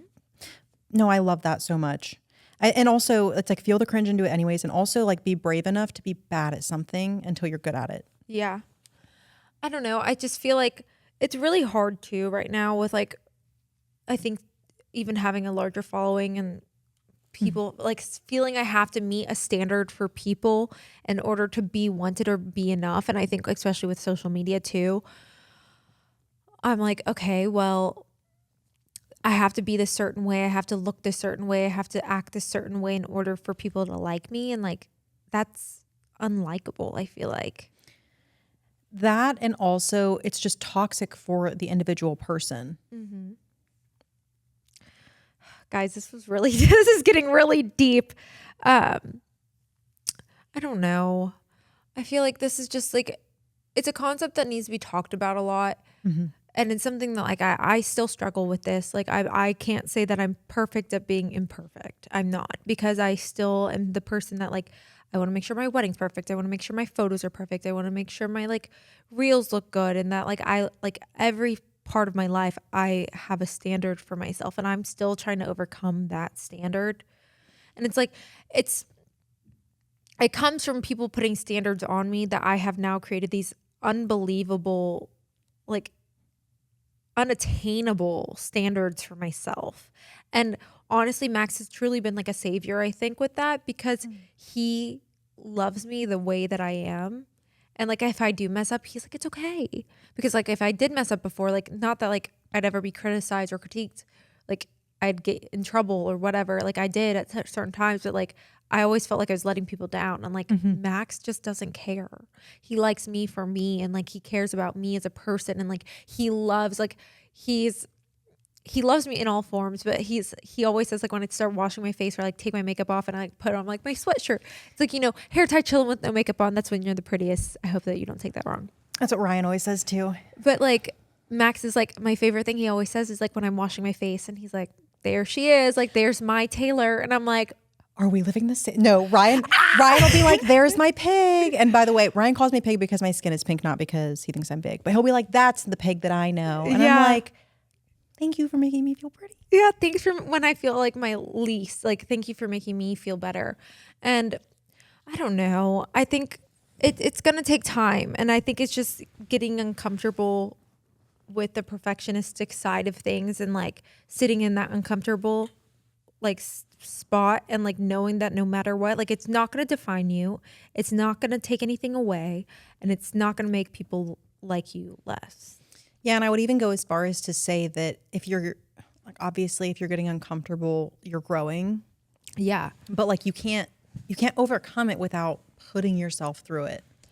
It's something that I keep telling myself about social media. You have to go, you can't go around it. You have to go through it no matter what. And I think, I don't know, I felt like perfectionism was like how worthy I was. Like, it made me valuable if I was perfect, you know? And I always like, I allowed my perfectionistic side to get in a way of so many things, like competing in pageants and modeling and wanting to do Sports Illustrated and start a podcast and start a YouTube and do all these things. I allowed like the fear of not being perfect or like being judged because it wasn't gonna be good enough to like get in the way of that, and how I haven't accomplished so many of the things that I wanted to. I've accomplished a lot, but I haven't accomplished half of the things I wanted to do because I allowed the fear of like not being good enough to do it. And I think it's one of my favorite things that I've ever heard was, your 50% is somebody's 100%. So when you don't think you're good, what you're doing is good enough, it is good enough, and good enough is enough. I want to tell you something. Oh God. I got you something. I'm not crying, but I'm like, are you crying? No, Because I was like, I'm gonna start crying if you're crying. But I got both of us something. I was gonna surprise you with it. I love got you. two things, but I got a sponsored ad on Instagram for these journals. There's two. There's one that's Dig Deeper, and I forget what the other one's called. I'll have to pull them up. But I swiped and saw what there's a journal prompt, like 365 journal prompts, and like it's guided through the year of like, this is focusing on healing, this is focusing on like whatever. And it said like you're so hard on yourself. What would the younger version of you think of like who you are now? And I was like, I'm getting this from me and Taylor. Yeah. And I was like, because it'll like, and obviously it's something super personal, but even seeing the like ad, I was like, I'm so hard on myself. And if like 10-year-old me could see me now, like she'd be like fangirling. Yeah. She'd be like, I'm so damn proud of you. Yeah. And I don't know. So She'd be like, you were saying that, and she's I was like, like, do you I was still gonna surprise skateboard? her. Yeah. Are you still skateboarding?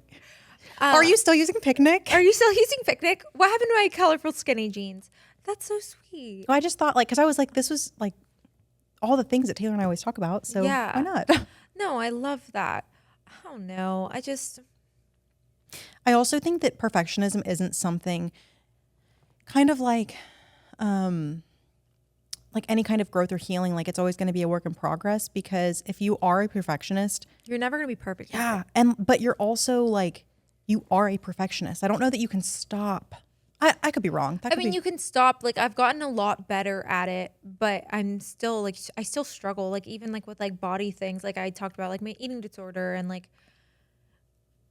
I find like myself, like I can't go past, like there's a weight in my mind that I can't go past. And Same. like, I refuse to go above that weight. And like, I'm 27. Like, I shouldn't be weighing as much as I do. Like, I should probably weigh a little bit more and like it's not that I'm unhealthy by any means, but like, I have this thought of like how my body should look and how I should look, and I need to look a certain way and like maintain that. And I'm like, I remember like at 19 and 20 and 21 and like 23, even when I was Miss Texas and I was the skinniest I'd ever been, I was literally like 113 pounds. I'm 5'9". Like, I should not be 113 pounds ever. Like, that's ridiculous.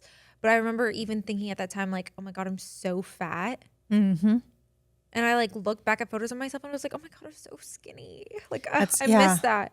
And like, I'm going to look back at these photos like 2 years from now. I'm like, oh, I was so skinny. I'm going to have a baby in my belly and be like, oh, I was so skinny then.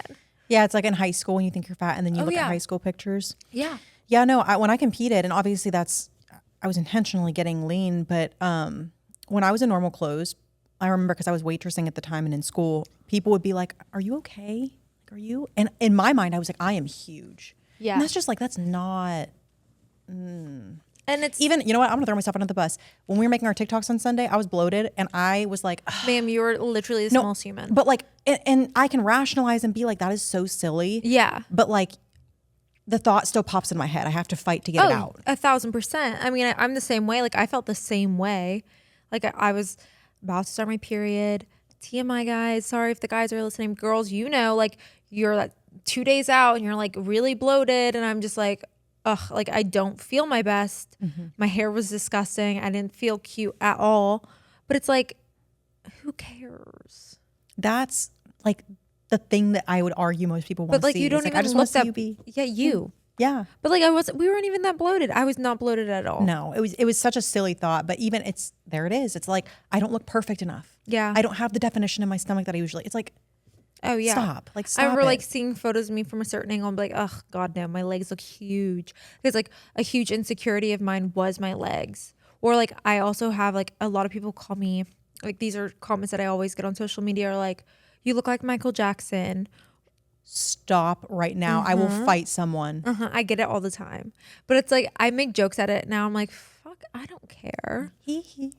Somebody commented that on my video, and I was like, and she didn't respond back. And I was like, yeah, you have a fucking private account. Like, let me see you post a video too. That's so negative of me. I'm so sorry. I'm so dead. I'm so sorry. I love to see you defending yourself though. I'm so sorry. Speaking of, I did see one of the comments on the last video was that the people are going to riot if you don't start a YouTube. I know. I commented back. I'm going to do it. I might film my dress try on. I was going to encourage that, filming that. And I also will say, one of my clients like 2 nights ago was like, do you have any tips for like makeup, like YouTubers?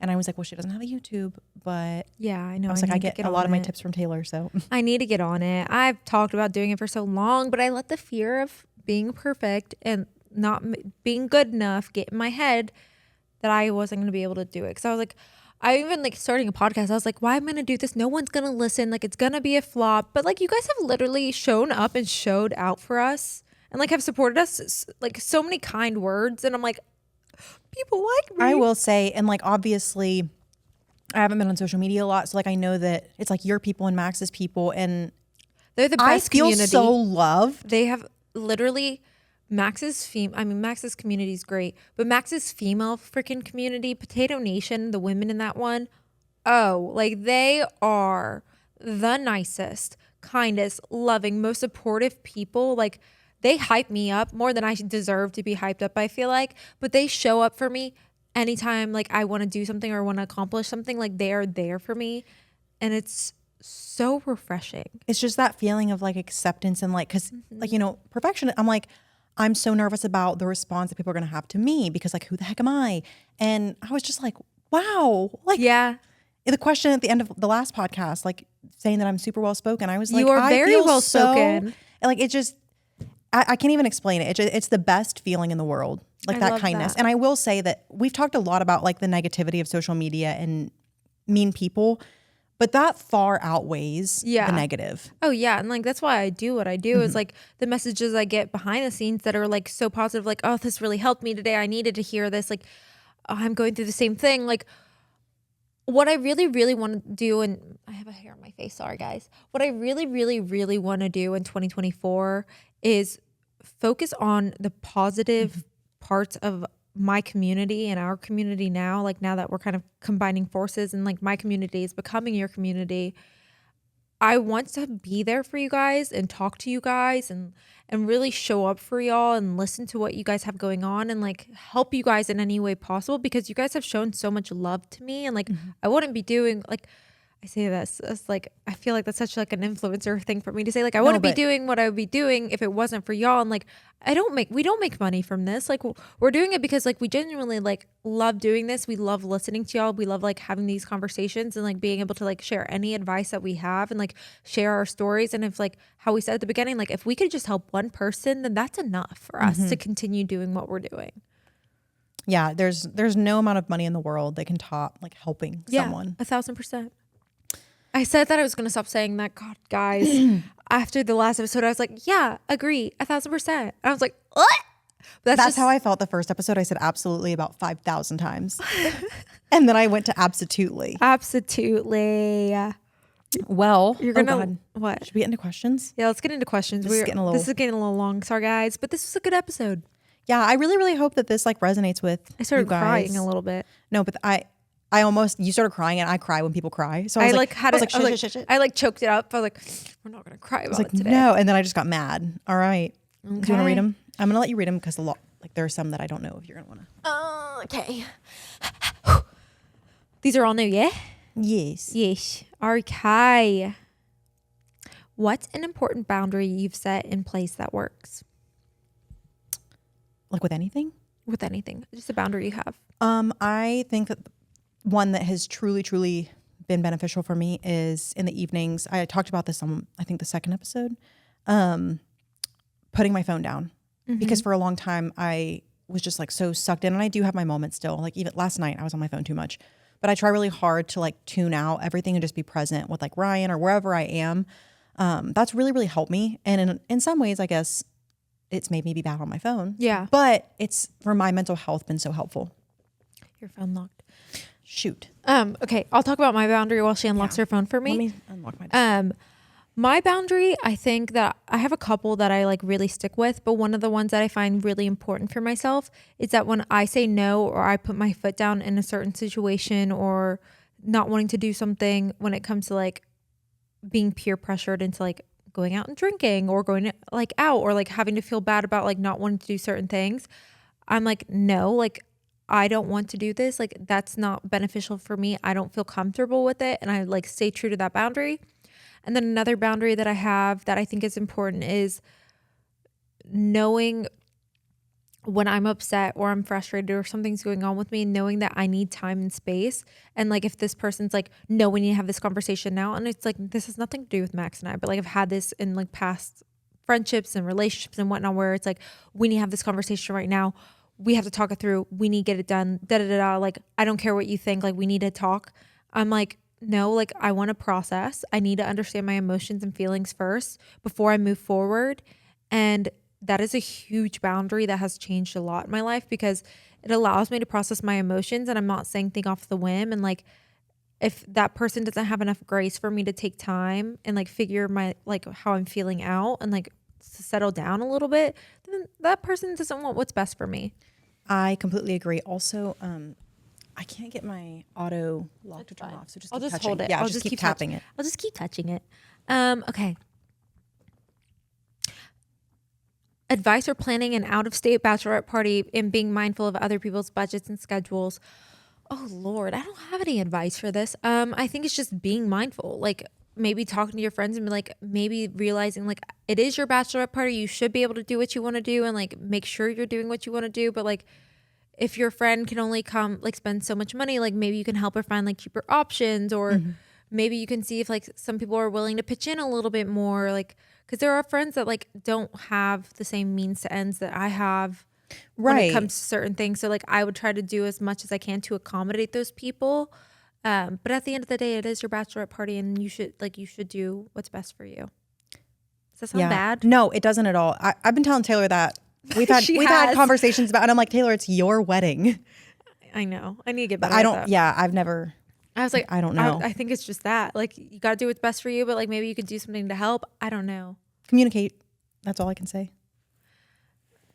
Okay. We just kind of talked about this. This may be a topic for a future podcast, but have y'all both mentioned you struggled with mental health and breakdowns where you shut down after being too overwhelmed? My husband struggles with this at time and completely shuts down and puts up walls. It's hard for me to know when to help him in these situations. We talked about this, his coping skills a little, but I was wondering what helped both of y'all get out of those mental health breakdowns or episodes of depression in the past that could be helpful for him. Thanks. Love y'all. We love you. Love you.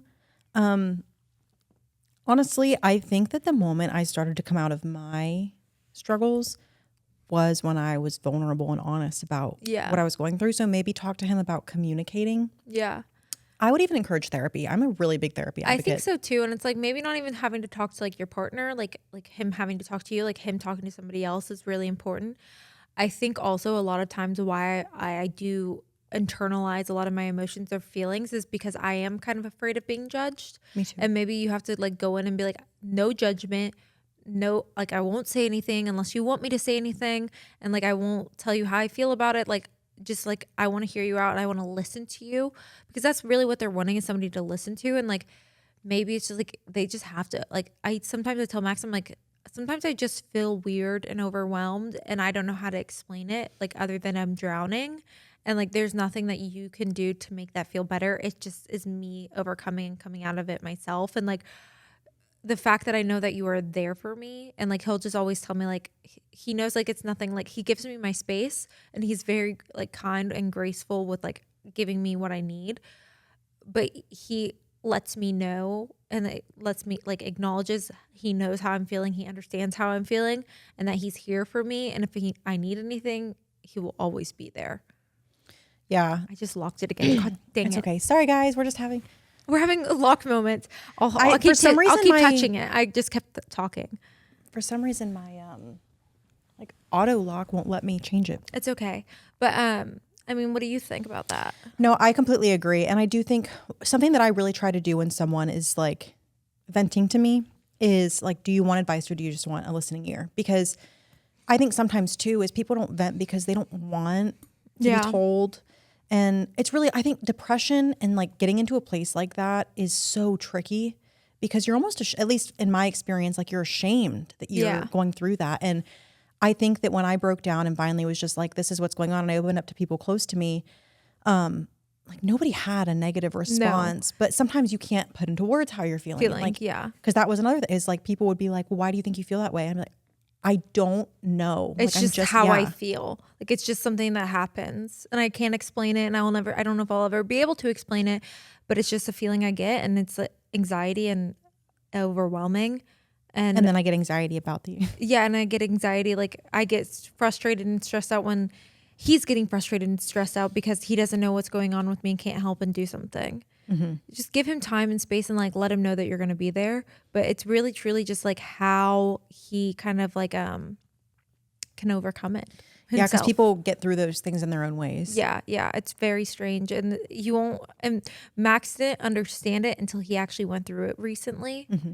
And I was like, your energy's off. And he's like, you know how you explained to me how like you don't understand what's going on with you and you feel overwhelmed and you have a lot of anxiety? He's like, that's how I feel. And I was like, on that, I think it's really important to not take it personally, because it's not always personal or something about you. It could just be something that's going on internally with me. Mm-hmm. Okay. This one says, I often feel not feminine because I have no boobs, small booty, and bony hips, and I've been told I look like a teenage boy. Advice? Sis, me too. Sister, I the same way. I think it is so not okay for anyone to comment and say you're built like a little boy, even if it's a joke. That's not okay. I say it about myself, but I truly have come to love like the fact that I don't have a huge butt, the fact that I don't have big boobs. I can wear whatever I want. I look good in everything. Like there's nothing that I don't look good in. And I've come to love it. And I think it's really hard too with social media and seeing everybody like having fake boobs and has BBLs now and they have like these big butts and I'm like, or even these like athletic girls and these workout girls that I'm like, I can't ever attain your body. Like I'm not gonna ever be able to attain that body. But I just have become okay with the way I look. Like I'm like, okay, like I don't have boobs. And like I used to want implants for the longest time and I might still do it at some point. But I think I love not having boobs. Like I have like boobs, but they're not like huge. There is something about like the style that you can have. Mm-hmm. And I would say like as far as not feeling feminine because of those things, there is something that will flatter your body. There is something out there. And I would lean into like finding your personal style and finding what you feel really freaking confident in. Yeah. Like what makes you feel sexy? Yeah, exactly. Like I love a good, if you notice like a lot of the dresses I wear, like when we go to like galas, like I wear very like low cut dresses and I wear like cowl necks and I wear like one shoulders because I can wear things that like I don't have big boobs so I can get away with that and it looks very classy and clean and like you're not like falling out of it. Yeah, like in the amount of women that I've met that have gotten, because I'm in the world of pageants who everybody gets their boobs done, everybody gets procedures done. And the amount of times I've had women be like, I wish I'd never got my boobs done. Like you look so good in that. Like, I wish I didn't get that done. And like think about it. A lot of models, we don't have boobs. We don't have big butts. Like my hip bones literally protrude so far outside my body. It's kind of insane. It's just how my body is. Like it's always been that way since I was a little girl. There's nothing wrong with it. I think you have a great body. Yeah. Thank you. Yeah, no, there's nothing wrong with it. And just like Sid said, like dressing like the way that makes you feel the most confident is the best way. Keeping versus changing your last name when you get married. I have girlfriends who've kept their last name and now fight with their husbands because they want their children to have their last name, like the woman's last name. I was reading ahead before, like I was reading and I was like, your brain was trying to catch up. yeah, I was like, wait. Okay, so like keeping my last name versus changing it and like you stay Kessler. Yeah, and then like later down the road, like I changed my name to Tuning and then I'm like, no, I want my kid to have my last name. I'm a very traditional woman. I will say that right off. Like I'm getting rid of my last name. When my dad found out I was dropping Kessler and keeping Lee, he was like, are you joking? And I was like, nope, no, I am not. So I'm like, I would never want my children, especially if like I'm married to Max and I'm having kids with Max, like I would never want my children to have any other name than my name. And maybe I feel like that's something you do feel very deep in. Maybe it's like a hyphenated name where it's like Sydney has a kid named Brooke and it's like Sydney McPhail. It's like Brooke McPhail Ankrum. Like maybe you can hyphenate the last name if you really want your last name to be a part of that. I think it's very personal preference. Yeah. I don't know. I don't think there's a right or wrong way to go about it. I'm pretty traditional. My dad wants me to hyphenate my name. I am not doing it. Because he doesn't have sons. Oh, it's understandable. I hear you, Dad, but... You're like, I'm changing it. McPhail? Like, I don't McPhail? Really? I like your last name. He's going to watch this and call me and be like, how dare you? Have you ever felt hindered or underestimated by your looks? I'm a woman. Of course I have. We're women. We're women. Of course we're underestimated for our looks. Yeah, a lot of times. I think a lot of times I've just been told like, oh, you're just a pretty face. Like you're prettier when you don't speak. Yeah. Yep. That one. Absolutely. And you wouldn't say me. that to someone like you're uglier when you like, I don't know. I'm like, actually. People can't help the way they look. I mean, you can, but... You can to an extent, but like, I don't think my abilities to do something should be based off the way I look, if that makes sense. No. Just because I'm pretty doesn't mean like, especially like when I did like wanting to go into sports and like sports broadcasting and like college and like whatnot and like going into that world, like I was always just like, oh, like you're a pretty face, but like, what do you know? And like, I was constantly being tested on like what I knew. Trying to prove how smart you Yeah. are. And I'm like, I was driving myself crazy having to prove that, and I hated it. And it's like, just because I'm pretty, like, doesn't mean like I'm not smart. Doesn't mean it's two entirely separate things. Oh no. Tell me your password. Oh wait, 0912. Oh wait. I'll change it after this. Nobody better. Oh wait. 0912. Oh, wait. Yeah, I got it. Okay, yeah. I was like, do I know my password? They're gonna be, God damn it, you two. Okay, that's not a question I'm gonna answer. That's the one I thought. Yeah, no. Because it's like, why? But like everyone asks, and I just don't care. We want to know if you have found a girlfriend for your and Max's best friend yet. Asking for a friend.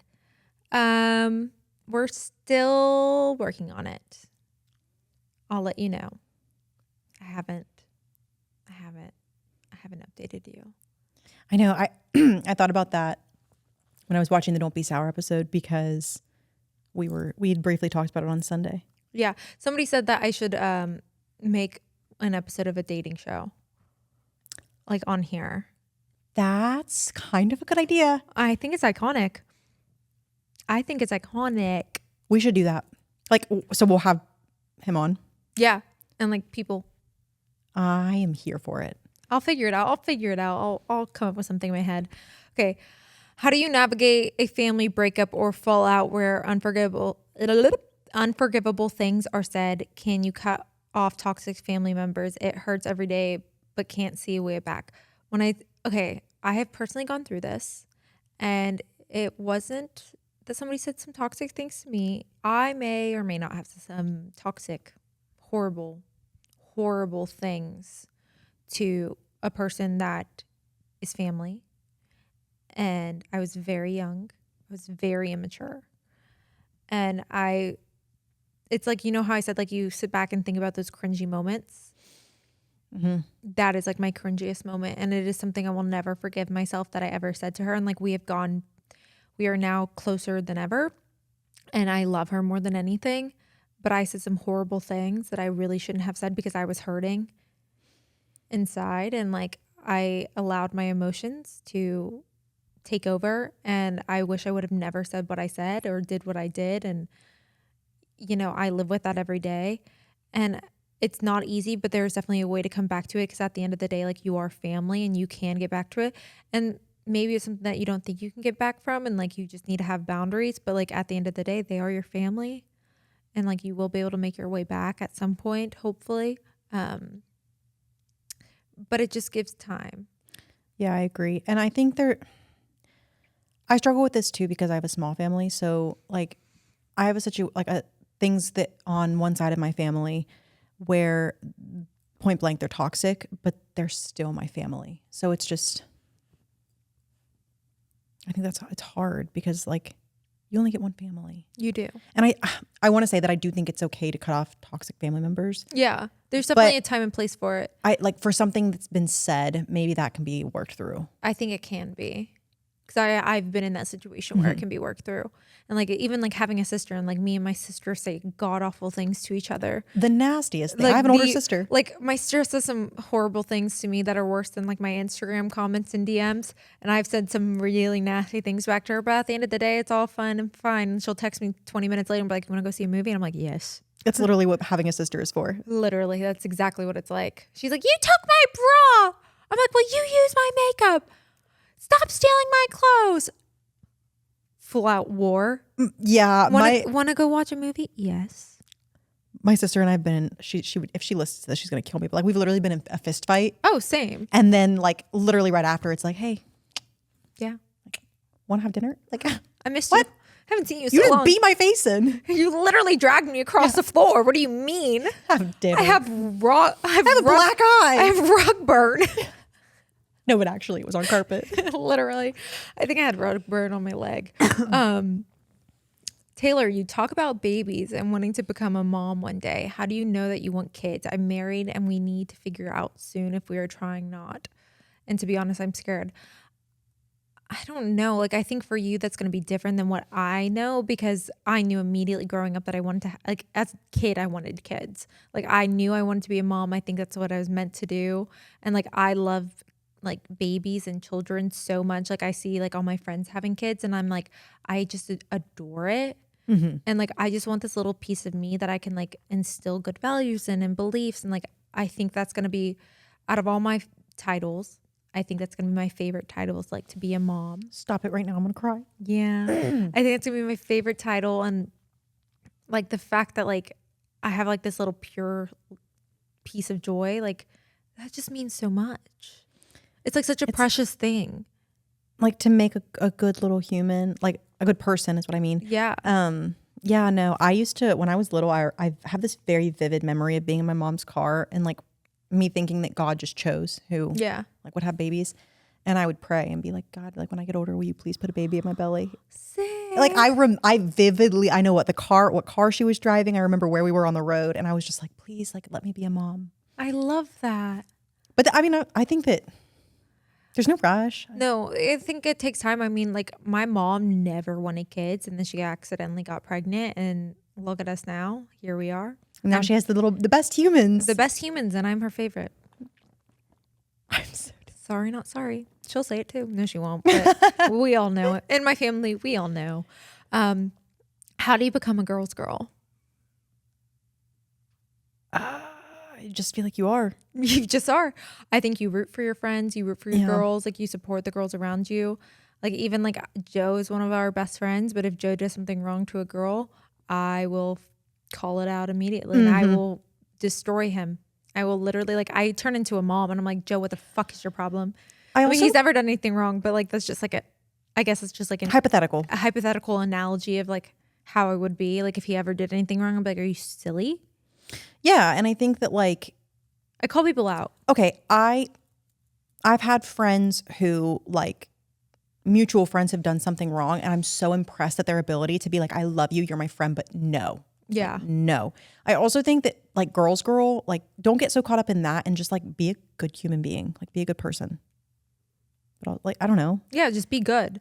And like, just be supportive of like the girls around you. Yeah. I feel like there's a lot of girls that are like, I guess like the new generation calls them like pick me girls that like are all about themselves and like tear down other women around other people to get like the attention. And I just don't like that. I don't think that's important. Like I think like to raise the people up around you, like there's enough space for all of us where you don't have to be tearing somebody down for what they're doing. To gain something. To gain what? What are you gaining? Nothing. 080912. Oh, I'm so dead. By the end of this, my phone goes missing. Max of subscribers. Okay, ways to feel more feminine, womanly, and girly. It's the little things. I told Max the other day, I'm like, I feel like a lot of times like I've had to be in like my masculine energy and I don't like it. It makes me feel uncomfortable, especially like I guess I have to do it like with work and whatnot. But I love being in my feminine energy. I feel like I'm coming into that because I agree. I don't know. I feel like for me, like having my nails done is something that makes me feel very feminine. My nails, like if I have a nail, you're gonna giggle. There's a sound from Nicki Minaj. I love Nicki Minaj, but there's a sound. She's cutesy. She does her hair. She's like a cutesy little ladybug. Well, she's not a ladybug. She's a mammoth, of course. She's got blonde hair. She does her lashes. You know, she's just like cutesy. It's like my favorite sound, and I like say it all the time. Like I love that sound. It's like running. I love Nicki. That's like my Roman Empire. Like it's constantly going through my head 24/7. That sound. But I just do little things. I've never heard that. Oh, it's she's talking about her thing on Ice Age because she was like a woolly mammoth. I'm gonna look it up. Yeah, it's my favorite sound. But I love having my nails done. I love having like a little lash or a little lip gloss or a little mascara. Like I do little things like that. Like even when I'm going to the gym and I don't want to like get dressed up and I put like a little lip balm on, or it's like called gym lips and you do like a little lip liner, like a nude liner and like a little chapstick.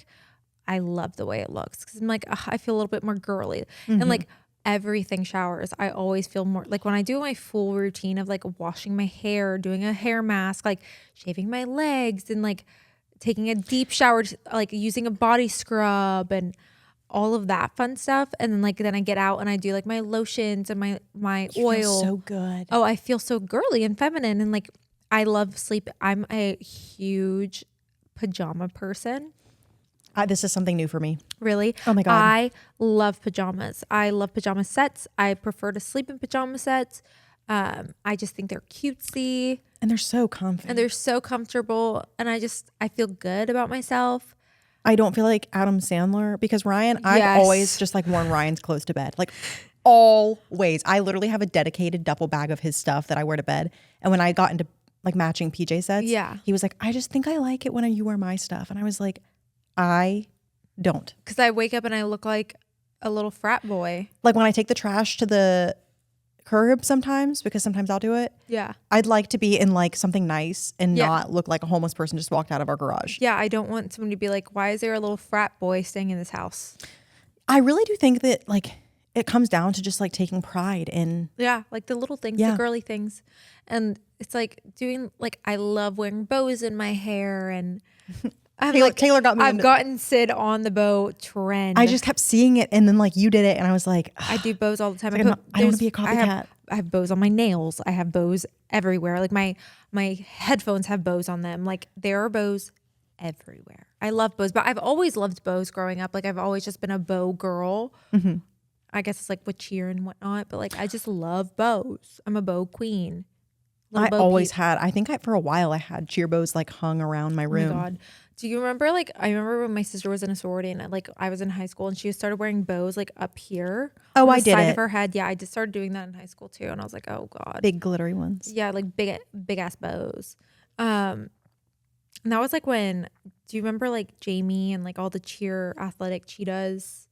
Like were coming around and they would do like their poofs and the big ponytails with the big ass bows. Poofs. You just took me back. Yeah, those are coming back in style. Remember the bump it? Oh God, I never used one. I will never do a poof. We had one. Oh, I almost did one today for today's. Like, it's not like I'll do it. I'm picturing like the cheer No, ones. not like a big cheer, but not big cheer poof, but like a little baby, just like a little baby. I have to see it. I'll show you. Are we in? Give me a second. I know I can do this. Crying. I know I can do this.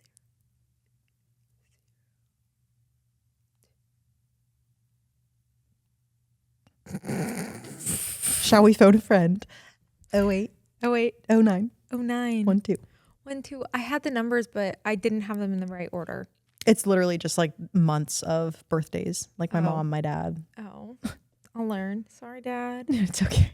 Okay, been with my boyfriend for 3 years. He's 25 and I'm 27. He's very committed to me and I have no doubt about his love, but he has not spoken about our future or engagement. Any advice on how I can start the conversation without forcing him to talk about it? I don't think bringing up something you want to talk about is forcing. No. Maybe just be like, Like, what's your ideas on it? what? Honestly, you know what I would do? Be like question, Yeah. like very lighthearted. Hello? Like, how do you feel about marriage? Yeah. And just like make it a lighthearted conversation. It doesn't have to be this like wonk wonk. Yeah. I think it's just like Max and I had the conversation early on, but obviously he is older. But I mean, I could imagine like at a younger age, like having that conversation. Like, I get that.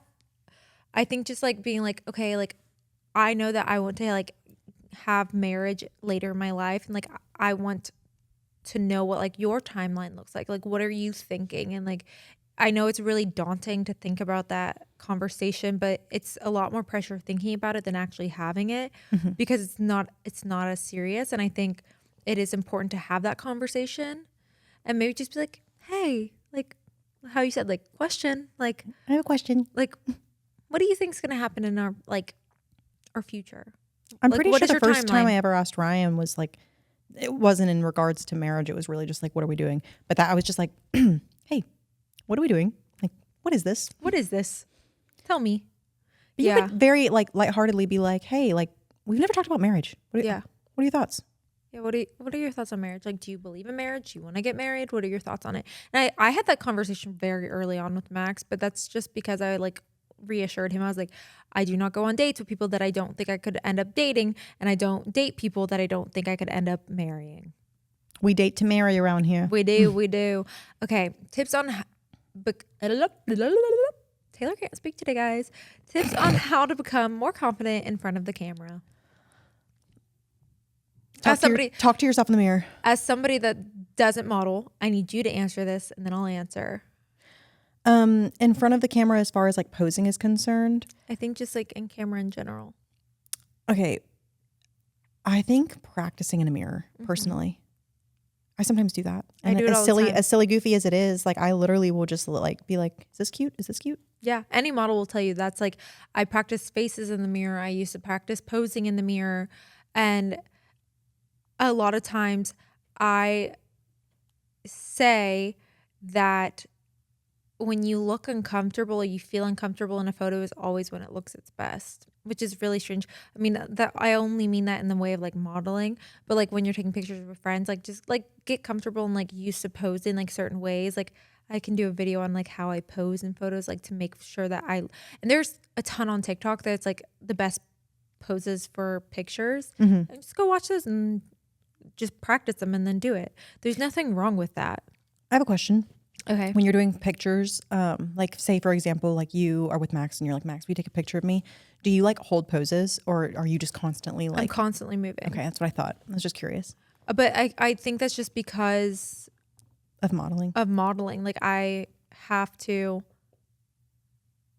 Hold on, I'm getting your password. I think She did it. she did it. The people are like, we've been memorizing it. There's going to be a timestamp with my password. Don't worry, guys. I'll change it. Yeah, just do the damn thing. Watch the TikToks and like it's literally like how to pose in a photo. Like do different things. Like try different things out. Like just because you do a picture once, like one pose, like just keep moving and you'll find one that you like. And take about 500. Yeah, literally. I love live photos because then I can go back to any part of the photo that I want. If that makes sense. Yeah, I need to remember that. I always forget that. I love it. Okay, this is our last question. Woo. What advice would you give to someone who is in a situation where a close friend sometimes makes comments like, do you see how it feels when you're going through a hard situation that was similar to something they went through, or telling your baby if you want to respect boundaries that you have with yourself, like getting in bed to a certain time? I see why am I that someone in the situation is me. I'm non-confrontational and my friend has a very strong personality. Wait. What? Let me read this again. What does ICYMI stand for? I see why I can't. ICYMI? ICYMI? What do you mean? What do you mean? In this brief intermission, I'd like for you to know that I got that Octobuddy and I didn't pay attention to the size of it. It's a Max. I hate it. I absolutely hate it. I didn't realize. In case you missed it. Oh. I'm so old. I don't understand anything.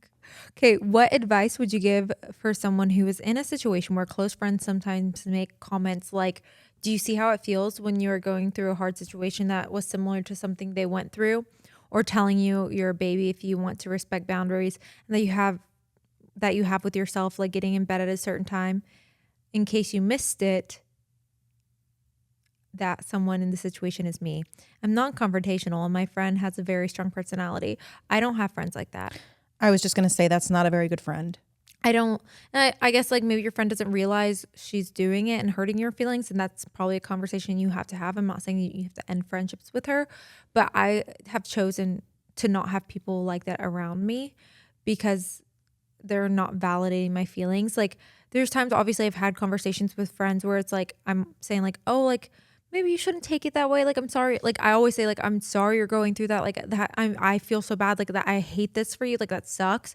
But like, maybe take it a different way or maybe look at it a different way. But like for somebody to be like, see how it feels? Like, I don't like that. And I'm, as a non-confrontational person, I've been in definitely I've had friendships like this where like there are just like kind of comments or remarks made that I'm like, that's not very nice. Yeah. And I will encourage, I don't want to say just like immediately cut this person off. Maybe try to be like, hey, Have this a conversation. hurts. Yeah. Yeah. Because maybe they don't realize that they're doing it. But if it continues after you've expressed that feeling, Yeah. I might reevaluate. Yeah. I just don't think I want to have people around me like that. And she might not realize that she's doing that. So just maybe have that conversation with her and we can move forward from it. And then maybe if it continuously becomes a situation, then you're like, I can't. Like, I need to take some time apart. Mm-hmm. I agree. 1,000%. Oh, no. Now I'm doing it. Oh, no. Okay. Well, that was the last question for the day. Here, I'll throw your phone back with your Octo buddy. It's literally matte. I was like, it's huge. I was like, why is it She's so big? huge. And then I pulled it up and it says Octo Buddy Max. And I was like, I mean, no. that thing's not going to fall off the window if that means It's anything. hard to pull Yeah. off. I know you're like, I was like, man. So I'm going to have to get another one. no, I love mine though. But thanks for joining in with us today. Yes. It was a very emotional episode. I did not cry, thank God. And I think I want to have another conversation on perfectionism and kind of go into it a little bit deeper. Mm-hmm. Like maybe like where there are situations with perfectionism, and maybe we can have some people on talking about it that I know that would be good at having that conversation. But I hope you enjoyed this. Yes. Thanks for hanging with us. Especially if you made it this far, I'd like for you to comment. Let us know her passcode. Comment 080912. Let us know her passcode. Like, but It's fine. it's fine. We're fine. Max is just gonna zoom in on my face right there where I just had like a brain fart. But no, thanks for joining in. We love y'all. Like, this was a really fun conversation. We hope you enjoyed it. We hope we helped at all, or like maybe help people understand kind of their feelings and like that they're not alone in this situation when it comes to perfectionism and feeling a certain way with like mental health and social media. I hope nothing gets taken wrong. And I hope you enjoyed this one. And I hope you guys comment. I hope. Comment down below like what you guys enjoyed and things that What you want to see. Yeah, what you want to see and like things that y'all are working on. Give us a huge thumbs up. Please ring the bell, subscribe. We post every Sunday. We're trying to work on a permanent time. It's been a little hectic. We're working on it. We'll figure it out, yeah. We'll get on a good schedule, but you will always get an episode on Sunday. You can watch us on Spotify. I mean, you can listen to us on Spotify and Apple, watch us on YouTube. Make sure you're following us on our Instagrams as well. That will all be linked down below. And follow us on Instagram. We can start some conversations, maybe make us like a subscription page and like a community group, and we can all just chat and hang out. We can hang out all the time. Woo! We love you guys so much. Thank you. Hasta la vista, baby. Peace and blessings. You better talk nice to me. I'm in your head. I invest. That's a short-term fee. Got it locked. I'm the best. Well, at least that's what I think. Give me props when I rap. If you want,